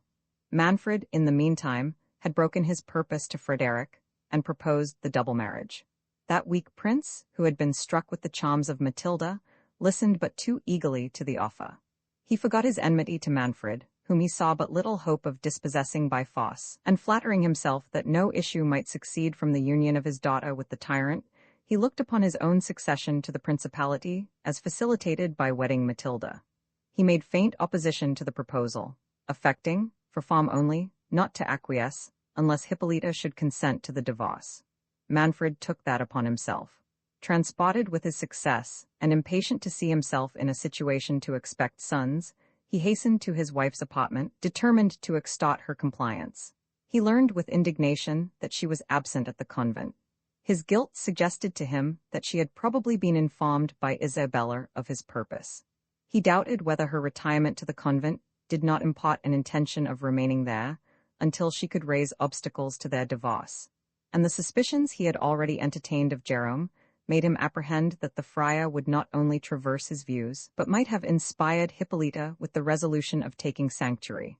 Impatient to unravel this clue, and to defeat its success, Manfred hastened to the convent, and arrived there as the friar was earnestly exhorting the princess never to yield to the divorce. "Madam," said Manfred, "what business drew you hither? Why did you not await my return from the marquis?" "I came to implore a blessing on your counsels," replied Hippolyta. "My counsels do not need a friar's intervention," said Manfred. "And of all men living is that hoary traitor the only one whom you delight to confer with." "Profane prince," said Jerome, "is it at the altar that thou choosest to insult the servants of the altar? But Manfred, thy impious schemes are known. Heaven and this virtuous lady know them. Nay, frown not, prince. The church despises thy menaces. Her thunders will be heard above thy wrath. Dare to proceed in thy cursed purpose of a divorce, until her sentence be known, and here I lance her anathema at thy head." "Audacious rebel," said Manfred, endeavoring to conceal the awe with which the friar's words inspired him. "Dost thou presume to threaten thy lawful prince?" "Thou art no lawful prince," said Jerome. "Thou art no prince. Go, discuss thy claim with Frederick, and when that is done—" "It is done," replied Manfred. "Frederick accepts Matilda's hand, and is content to waive his claim unless I have no male issue." As he spoke those words, 3 drops of blood fell from the nose of Alfonso's statue. Manfred turned pale, and the princess sank on her knees. "Behold," said the friar, "mark this miraculous indication that the blood of Alfonso will never mix with that of Manfred." "My gracious lord," said Hippolyta, "let us submit ourselves to heaven. Think not thy ever-obedient wife rebels against thy authority. I have no will but that of my lord and the church. To that revered tribunal let us appeal. It does not depend on us to burst the bonds that unite us. If the church shall approve the dissolution of our marriage, be it so. I have but few years, and those of sorrow, to pass. Where can they be won away so well as at the foot of this altar, in prayers for thine and Matilda's safety? But thou shalt not remain here until then," said Manfred. "Repair with me to the castle, and there I will advise on the proper measures for divorce. But this meddling friar comes not thither. My hospitable roof shall never more harbour a traitor. And for thy reverence's offspring," continued he, "I banish him from my dominions. He, I ween, is no sacred personage, nor under the protection of the church. Whoever weds Isabella, it shall not be Father Falconara's started-up son."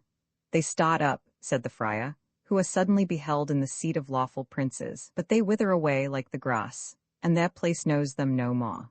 Manfred, casting a look of scorn at the friar, led Hippolyta forth, but at the door of the church whispered one of his attendants to remain concealed about the convent, and bring him instant notice if anyone from the castle should repair thither. Every reflection which Manfred made on the friar's behavior conspired to persuade him that Jerome was privy to an amour between Isabella and Theodore. But Jerome's new presumption, so dissonant from his former meekness, suggested still deeper apprehensions. The prince even suspected that the friar depended on some secret support from Frederick, whose arrival, coinciding with the novel appearance of Theodore, seemed to bespeak a correspondence. Still more was he troubled with the resemblance of Theodore to Alfonso's portrait. The latter, he knew, had unquestionably died without issue. Frederick had consented to bestow Isabella on him. These contradictions agitated his mind with numberless pangs. He saw but two methods of extricating himself from his difficulties. The one was to resign his dominions to the Marquis, pride, ambition, and his reliance on ancient prophecies, which had pointed out a possibility of his preserving them to his posterity, combated that thought. The other was to press his marriage with Isabella. After long ruminating on these anxious thoughts, as he marched silently with Hippolyta to the castle, he at last discoursed with that princess on the subject of his disquiet, and used every insinuating and plausible argument to extract her consent to, even her promise of promoting the divorce. Hippolyta needed little persuasions to bend her to his pleasure. She endeavored to win him over to the measure of resigning his dominions, but finding her exhortations fruitless, she assured him that, as far as her conscience would allow, she would raise no opposition to a separation, though without better founded scruples than what he yet alleged, she would not engage to be active in demanding it. This compliance, though inadequate, was sufficient to raise Manfred's hopes. He trusted that his power and wealth would easily advance his suit at the court of Rome, whither he resolved to engage Frederick to take a journey on purpose. That prince had discovered so much passion for Matilda that Manfred hoped to obtain all he wished by holding out or withdrawing his daughter's charms, according as the Marquis should appear more or less disposed to cooperate in his views. Even the absence of Frederick would be a material point gained until he could take further measures for his security.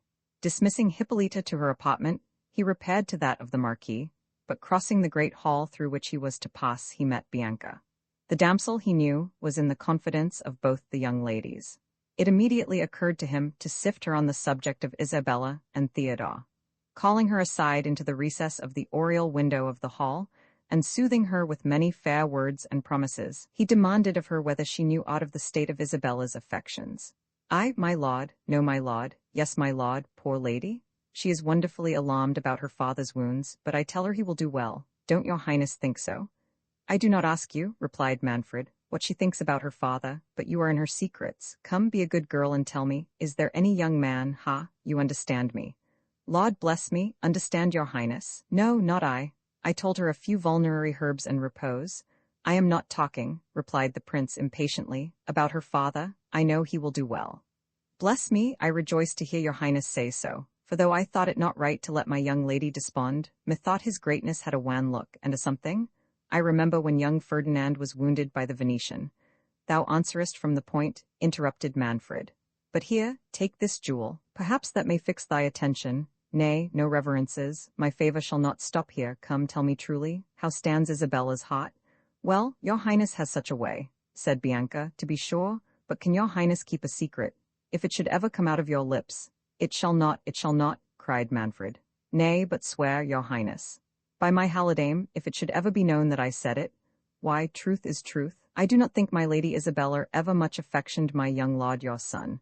Yet he was a sweet youth as one should see, I am sure, if I had been a princess. But bless me, I must attend my lady Matilda, she will marvel what is become of me." "Stay," cried Manfred, "thou hast not satisfied my question. Hast thou ever carried any message, any letter?" "I, good gracious," cried Bianca, "I carry a letter? I would not to be a queen. I hope your highness thinks, though I am poor, I am honest. Did your highness never hear what Count Marsigli offered me when he came a-wooing to my lady Matilda?" "I have not leisure," said Manfred, "to listen to thy tale. I do not question thy honesty, but it is thy duty to conceal nothing from me. How long has Isabella been acquainted with Theodore?" "Nay, there is nothing can escape your highness," said Bianca, "not that I know anything of the matter. Theodore, to be sure, is a proper young man, and, as my lady Matilda says, the very image of good Alfonso. Has not your highness remarked it?" Yes, no, thou torturest me," said Manfred. "Where did they meet? When?" "Who, my lady Matilda?" said Bianca. No, not Matilda, Isabella. When did Isabella first become acquainted with this Theodore?" "Virgin Mary," said Bianca, "how should I know?"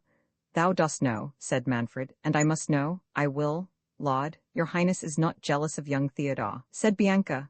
Jealous? No, no, why should I be jealous? Perhaps I mean to unite them, if I were sure Isabella would have no repugnance. Repugnance? No, I'll warrant her, said Bianca. He is as comely a youth as ever trod on Christian ground. We are all in love with him. There is not a soul in the castle but would be rejoiced to have him for our prince, I mean, when it shall please heaven to call your highness to itself. Indeed? Said Manfred. Has it gone so far? Oh, this cursed friar. But I must not lose time. Go, Bianca, attend Isabella, but I charge thee, not a word of what has passed. Find out how she is affected towards Theodore, bring me good news, and that ring has a companion. Wait at the foot of the winding staircase. I am going to visit the Marquis, and will talk further with thee at my return. Manfred, after some general conversation, desired Frederick to dismiss the two knights, his companions, having to talk with him on urgent affairs. As soon as they were alone, he began in artful guise to sound the Marquis on the subject of Matilda, and finding him disposed to his wish, he let drop hints on the difficulties that would attend the celebration of their marriage, unless. At that instant Bianca burst into the room with a wildness in her look and gestures that spoke the utmost terror. "Oh, my lord," cried she, "we are all undone. It is come again? It is come again. What is come again?" cried Manfred, amazed. "Oh, the hand, the giant, the hand, support me. I am terrified out of my senses," cried Bianca. "I will not sleep in the castle tonight. Where shall I go? My things may come off to me tomorrow. Would I had been content to wed Francesco? This comes of ambition? What has terrified thee thus, young woman?" said the Marquis. "Thou art safe here, be not alarmed." "Oh, your greatness is wonderfully good," said Bianca, "but I dare not know, pray let me go. I had rather leave everything behind me than stay another hour under this roof." "Go to, thou hast lost thy senses," said Manfred. "Interrupt us not, we were communing on important matters. My lord, this wench is subject to fits, come with me, Bianca." "Oh, the saints, no," said Bianca. "For certain it comes to warn your highness. Why should it appear to me else? I say my prayers morning and evening. Oh, if your highness had believed Diego, 'tis the same hand that he saw the foot to in the gallery chamber. Father Jerome has often told us the prophecy would be out one of these days. Bianca, said he, mark my words." "Thou ravest," said Manfred in a rage. "Begone, and keep these fooleries to frighten thy companions." "What, my lord," cried Bianca, "do you think I have seen nothing? Go to the foot of the great stairs yourself, as I live I saw it." "Saw what? Tell us, fair maid, what thou hast seen," said Frederick. "Can your highness listen," said Manfred, "to the delirium of a silly wench who has heard stories of apparitions until she believes them?" "This is more than fancy," said the Marquis. "Her terror is too natural and too strongly impressed to be the work of imagination. Tell us, fair maiden, what it is has moved thee thus."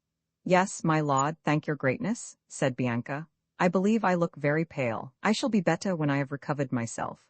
I was going to my Lady Isabella's chamber, by his highness's order." "We do not want the circumstances," interrupted Manfred. "Since his highness will have it so, proceed, but be brief." "Lord, your highness thwarts one so," replied Bianca. "I fear my hair. I am sure I never in my life. Well, as I was telling your greatness, I was going by his highness's order to my Lady Isabella's chamber. She lies in the watchet-coloured chamber. On the right hand, one pair of stairs. So when I came to the great stairs, I was looking on his highness's present here." "Grant me patience," said Manfred. "Will this wench never come to the point? What imports it to the Marquis that I gave thee a bauble for thy faithful attendance on my daughter? We want to know what thou sawest." "I was going to tell your highness," said Bianca, "if you would permit me, so as I was rubbing the ring, I am sure I had not gone up 3 steps, but I heard the rattling of armor. For all the world such a clatter as Diego says he heard when the giant turned him about in the gallery chamber." "What giant is this, my lord?" said the Marquis. "Is your castle haunted by giants and goblins?" "Lord, what, has not your greatness heard the story of the giant in the gallery chamber?" cried Bianca. "I marvel his highness has not told you. Mayhap you do not know there is a prophecy?" "This trifling is intolerable," interrupted Manfred. "Let us dismiss this silly wench, my lord. We have more important affairs to discuss." "By your favour," said Frederick, "these are no trifles. The enormous sabre I was directed to in the wood, yon cask, its fellow, are these visions of this poor maiden's brain?" "So Jacques thinks, may it please your greatness," said Bianca. "He says this moon will not be out without our seeing some strange revolution. For my part, I should not be surprised if it was to happen tomorrow. For, as I was saying, when I heard the clattering of armor, I was all in a cold sweat. I looked up, and if your greatness will believe me, I saw upon the uppermost banister of the great stairs a hand in armor as big as big. I thought I should have swooned. I never stopped until I came hither. would I were well out of this castle. My lady Matilda told me but yestermorning that her Highness Hippolyta knows something. Thou art an insolent, cried Manfred. Lord Marquis, it much misgives me that this scene is concerted to affront me. Are my own domestics sub on to spread tales injurious to my honour? Pursue your claim by manly daring, or let us bury our feuds, as was proposed, by the intermarriage of our children. But trust me, it ill becomes a prince of your bearing to practice on mercenary wenches. I scorn your imputation, said Frederick. Until this hour I never set eyes on this damsel. I have given her no jewel. My lord, your conscience, your guilt accuses you, and would throw the suspicion on me, but keep your daughter, and think no more of Isabella. The judgments already fallen on your house forbid me matching into it. Manfred, alarmed at the resolute tone in which Frederick delivered these words, endeavoured to pacify him. Dismissing Bianca, he made such submissions to the Marquis, and threw in such artful encomiums on Matilda, that Frederick was once more staggered. However, as his passion was of so recent a date, it could not at once surmount the scruples he had conceived. He had gathered enough from Bianca's discourse to persuade him that heaven declared itself against Manfred. The proposed marriages, too, removed his claim to a distance, and the principality of Otranto was a stronger temptation than the contingent reversion of it with Matilda. Still, he would not absolutely recede from his engagements, but purposing to gain time, he demanded of Manfred if it was true, in fact, that Hippolyta consented to the divorce. The prince, transported to find no other obstacle, and depending on his influence over his wife, assured the Marquis it was so, and that he might satisfy himself of the truth from her own mouth. As they were thus discoursing, word was brought that the banquet was prepared. Manfred conducted Frederick to the great hall, where they were received by Hippolyta and the young princesses. Manfred placed the Marquis next to Matilda, and seated himself between his wife and Isabella.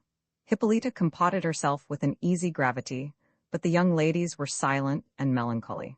Manfred, who was determined to pursue his point with the Marquis in the remainder of the evening, pushed on the feast until it waxed late, affecting unrestrained gaiety, and plying Frederick with repeated goblets of wine. The latter, more upon his guard than Manfred wished, declined his frequent challenges, on pretence of his late loss of blood, while the prince, to raise his own disordered spirits and to counterfeit unconcern, indulged himself in plentiful draughts, though not to the intoxication of his senses. The evening being far advanced, the banquet concluded. Manfred would have withdrawn with Frederick, but the latter, pleading weakness and want of repose, retired to his chamber, gallantly telling the prince that his daughter should amuse his highness until himself could attend him. Manfred accepted the party, and to the no small grief of Isabella, accompanied her to her apartment. Matilda waited on her mother to enjoy the freshness of the evening on the ramparts of the castle. Soon as the company were dispersed their several ways, Frederick, quitting his chamber, inquired if Hippolyta was alone, and was told by one of her attendants, who had not noticed her going forth, that at that hour she generally withdrew to her oratory, where he probably would find her. The Marquis, during the repast, had beheld Matilda with increase of passion. He now wished to find Hippolyta in the disposition her lord had promised. The portents that had alarmed him were forgotten in his desires. Stealing softly and unobserved to the apartment of Hippolyta, he entered it with a resolution to encourage her acquiescence to the divorce, having perceived that Manfred was resolved to make the possession of Isabella an unalterable condition, before he would grant Matilda to his wishes. The Marquis was not surprised at the silence that reigned in the princess's apartment. Concluding her, as he had been advertised, in her oratory, he passed on. The door was ajar, the evening gloomy and overcast. Pushing open the door gently, he saw a person kneeling before the altar. As he approached nearer, it seemed not a woman, but one in a long woolen weed, whose back was towards him. The person seemed absorbed in prayer. The Marquis was about to return when the figure, rising, stood some moments fixed in meditation, without regarding him. The Marquis, expecting the holy person to come forth, and meaning to excuse his uncivil interruption, said, "Reverend Father, I sought the Lady Hippolyta." "Hippolyta," replied a hollow voice, "camest thou to this castle to seek Hippolyta?" And then the figure, turning slowly round, discovered to Frederick the fleshless jaws and empty sockets of a skeleton wrapped in a hermit's cowl. "Angels of grace protect me," cried Frederick, recoiling. "Deserve their protection," said the spectre. Frederick, falling on his knees, adjured the phantom to take pity on him. "Dost thou not remember me?" said the apparition. "Remember the wood of Joppa. Art thou that holy hermit?" cried Frederick, trembling. "Can I do aught for thy eternal peace? Wast thou delivered from bondage," said the spectre, "to pursue carnal delights? Hast thou forgotten the buried sabre and the behest of heaven engraven on it?" I have not," said Frederick. "But say, blessed spirit, what is thy errand to me? What remains to be done?" "To forget Matilda?" said the apparition, and vanished. Frederick's blood froze in his veins. For some minutes he remained motionless. Then, falling prostrate on his face before the altar, he besought the intercession of every saint for pardon. A flood of tears succeeded to this transport, and the image of the beauteous Matilda rushing in spite of him on his thoughts, he lay on the ground in a conflict of penitence and passion. Ere he could recover from this agony of his spirits, the Princess Hippolyta, with a taper in her hand, entered the oratory alone. Seeing a man without motion on the floor, she gave a shriek, concluding him dead. Her fright brought Frederick to himself. Rising suddenly, his face bedewed with tears, he would have rushed from her presence. But Hippolyta, stopping him, conjured him in the most plaintive accents to explain the cause of his disorder, and by what strange chance she had found him there in that posture. "Ah, virtuous princess," said the Marquis, penetrated with grief, and stopped. "For the love of heaven, my lord," said Hippolyta, "disclose the cause of this transport. What mean these doleful sounds, this alarming exclamation on my name? What woes has heaven still in store for the wretched Hippolyta? Yet silent, by every pitying angel, I adjure thee, noble prince," continued she, falling at his feet, "to disclose the purport of what lies at thy heart. I see thou feelest for me, thou feelest the sharp pangs that thou inflictest. Speak, for pity. Does aught thou knowest concern my child?" "I cannot speak," cried Frederick, bursting from her. "Oh, Matilda!" Quitting the princess thus abruptly, he hastened to his own apartment. At the door of it he was accosted by Manfred, who, flushed by wine and love, had come to seek him, and to propose to waste some hours of the night in music and revelling. Frederick, offended at an invitation so dissonant from the mood of his soul, pushed him rudely aside, and entering his chamber, flung the door intemperately against Manfred, and bolted it inwards. The haughty prince, enraged at this unaccountable behavior, withdrew in a frame of mind capable of the most fatal excesses. As he crossed the court, he was met by the domestic whom he had planted at the convent as a spy on Jerome and Theodore. This man, almost breathless with the haste he had made, informed his lord that Theodore and some lady from the castle were, at that instant, in private conference at the tomb of Alfonso, in St. Nicholas's church. He had dogged Theodore thither, but the gloominess of the night had prevented his discovering who the woman was. Manfred, whose spirits were inflamed, and whom Isabella had driven from her on his urging his passion with too little reserve, did not doubt but the inquietude she had expressed had been occasioned by her impatience to meet Theodore. Provoked by this conjecture, and enraged at her father, he hastened secretly to the great church. Gliding softly between the aisles, and guided by an imperfect gleam of moonshine that shone faintly through the illuminated windows, he stole towards the tomb of Alfonso, to which he was directed by indistinct whispers of the persons he sought. The first sounds he could distinguish were, "Does it, alas, depend on me? Manfred will never permit our union." "No, this shall prevent it," cried the tyrant, drawing his dagger, and plunging it over her shoulder into the bosom of the person that spoke. "Ah, me, I am slain," cried Matilda, sinking. "Good heaven, receive my soul! Savage, inhuman monster, what hast thou done?" cried Theodore, rushing on him and wrenching his dagger from him. "Stop, stop thy impious hand," cried Matilda. "It is my father." Manfred, waking as from a trance, beat his breast, twisted his hands in his locks, and endeavored to recover his dagger from Theodore to dispatch himself. Theodore, scarce less distracted, and only mastering the transports of his grief to assist Matilda, had now by his cries drawn some of the monks to his aid.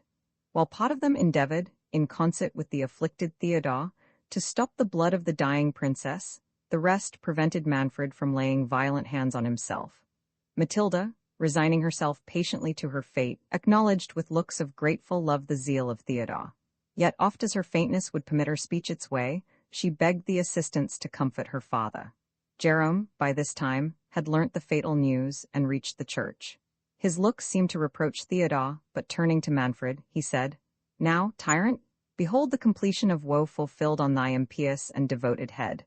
The blood of Alfonso cried to heaven for vengeance, and heaven has permitted its altar to be polluted by assassination, that thou mightest shed thy own blood at the foot of that prince's sepulchre."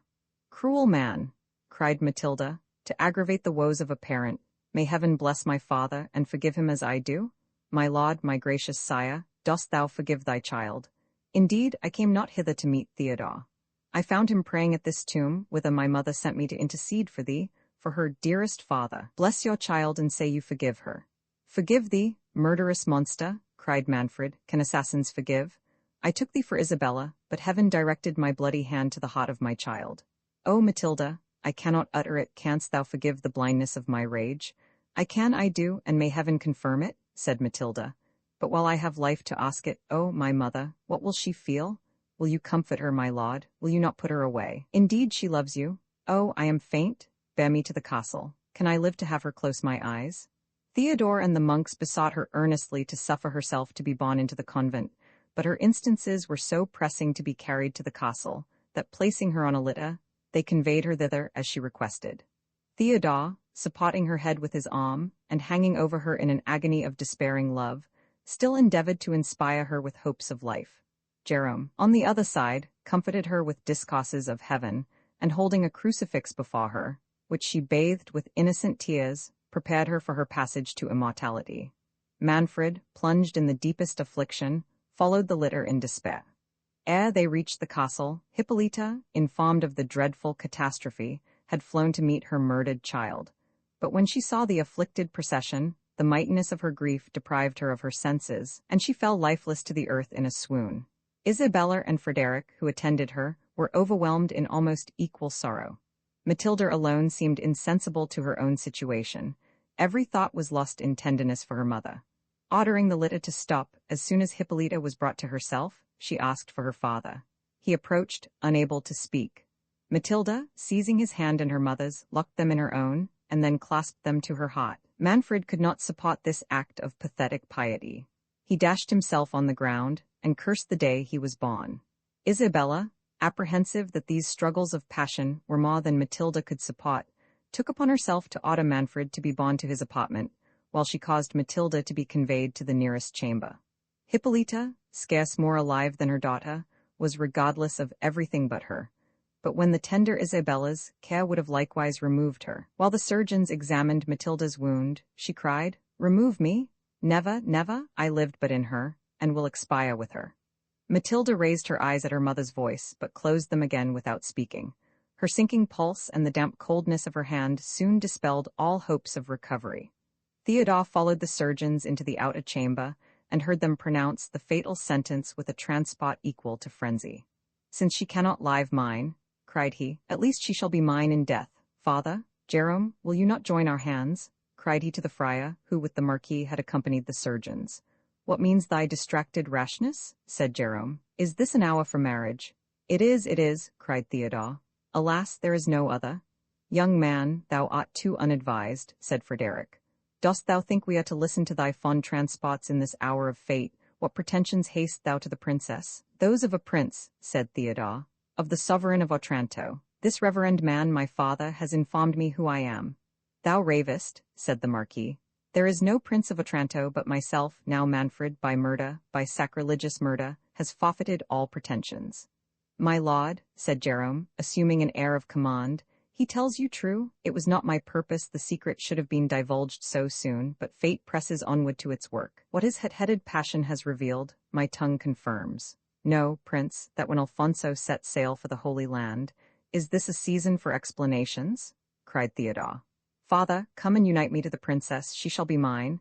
In every other thing I will dutifully obey you. My life, my adored Matilda," continued Theodore, rushing back into the inner chamber, "will you not be mine? Will you not bless your?"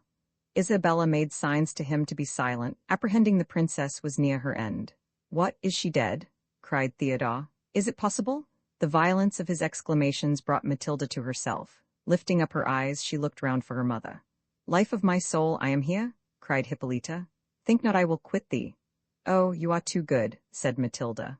"But weep not for me, my mother. I am going where sorrow never dwells. Isabella, thou hast loved me. Wouldst thou not supply my fondness to this dear woman? Indeed I am faint."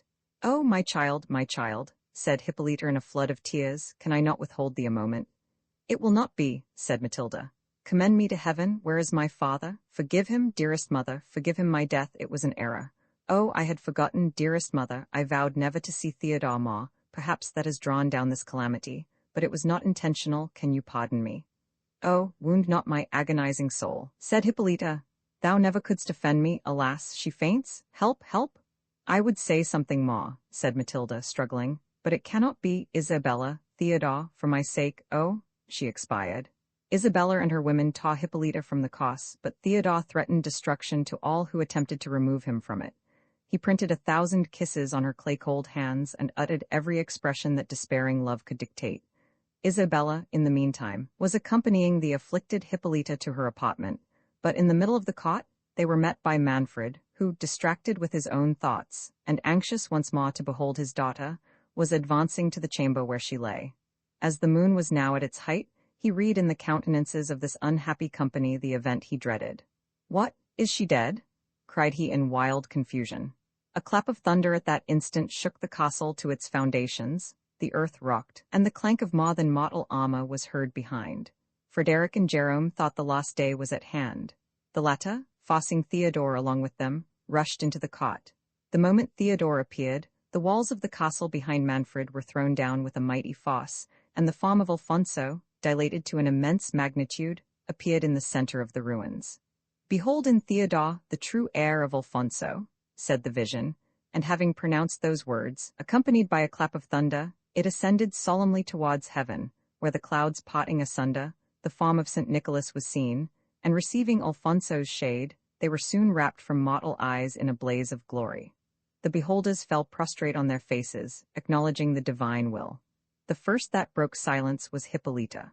"My lord," said she to the desponding Manfred, "behold the vanity of human greatness, Conrad is gone, Matilda is no more. In Theodore we view the true Prince of Otranto. By what miracle he is so I know not, suffice it to us, our doom is pronounced. Shall we not, can we but dedicate the few deplorable hours we have to live, in deprecating the further wrath of heaven?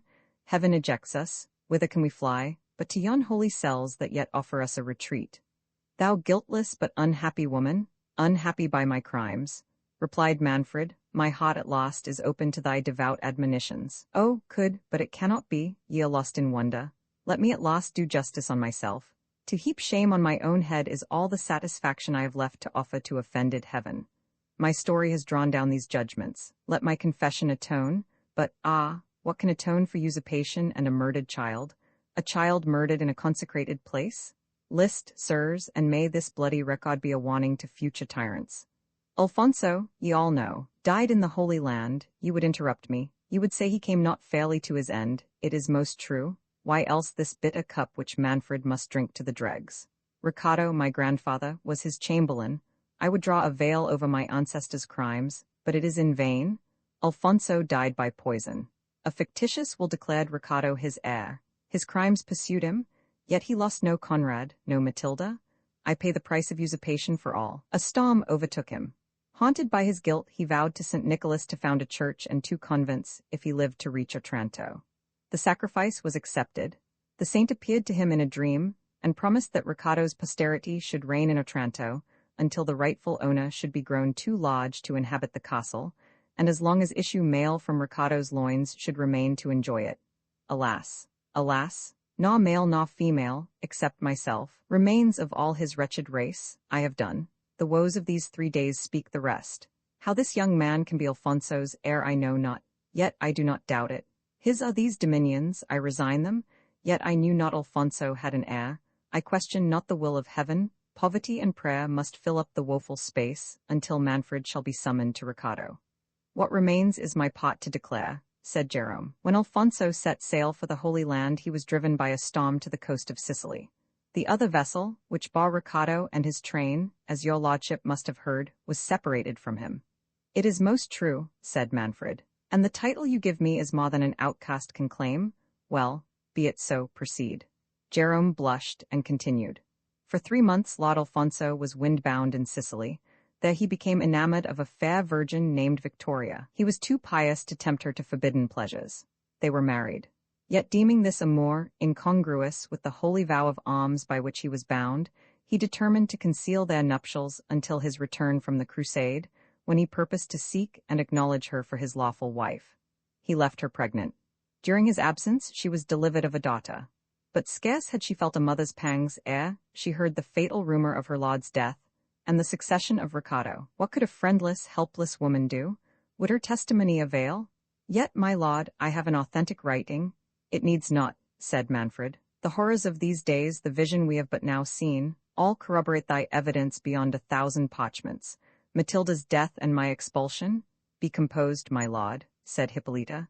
This holy man did not mean to recall your griefs. Jerome proceeded.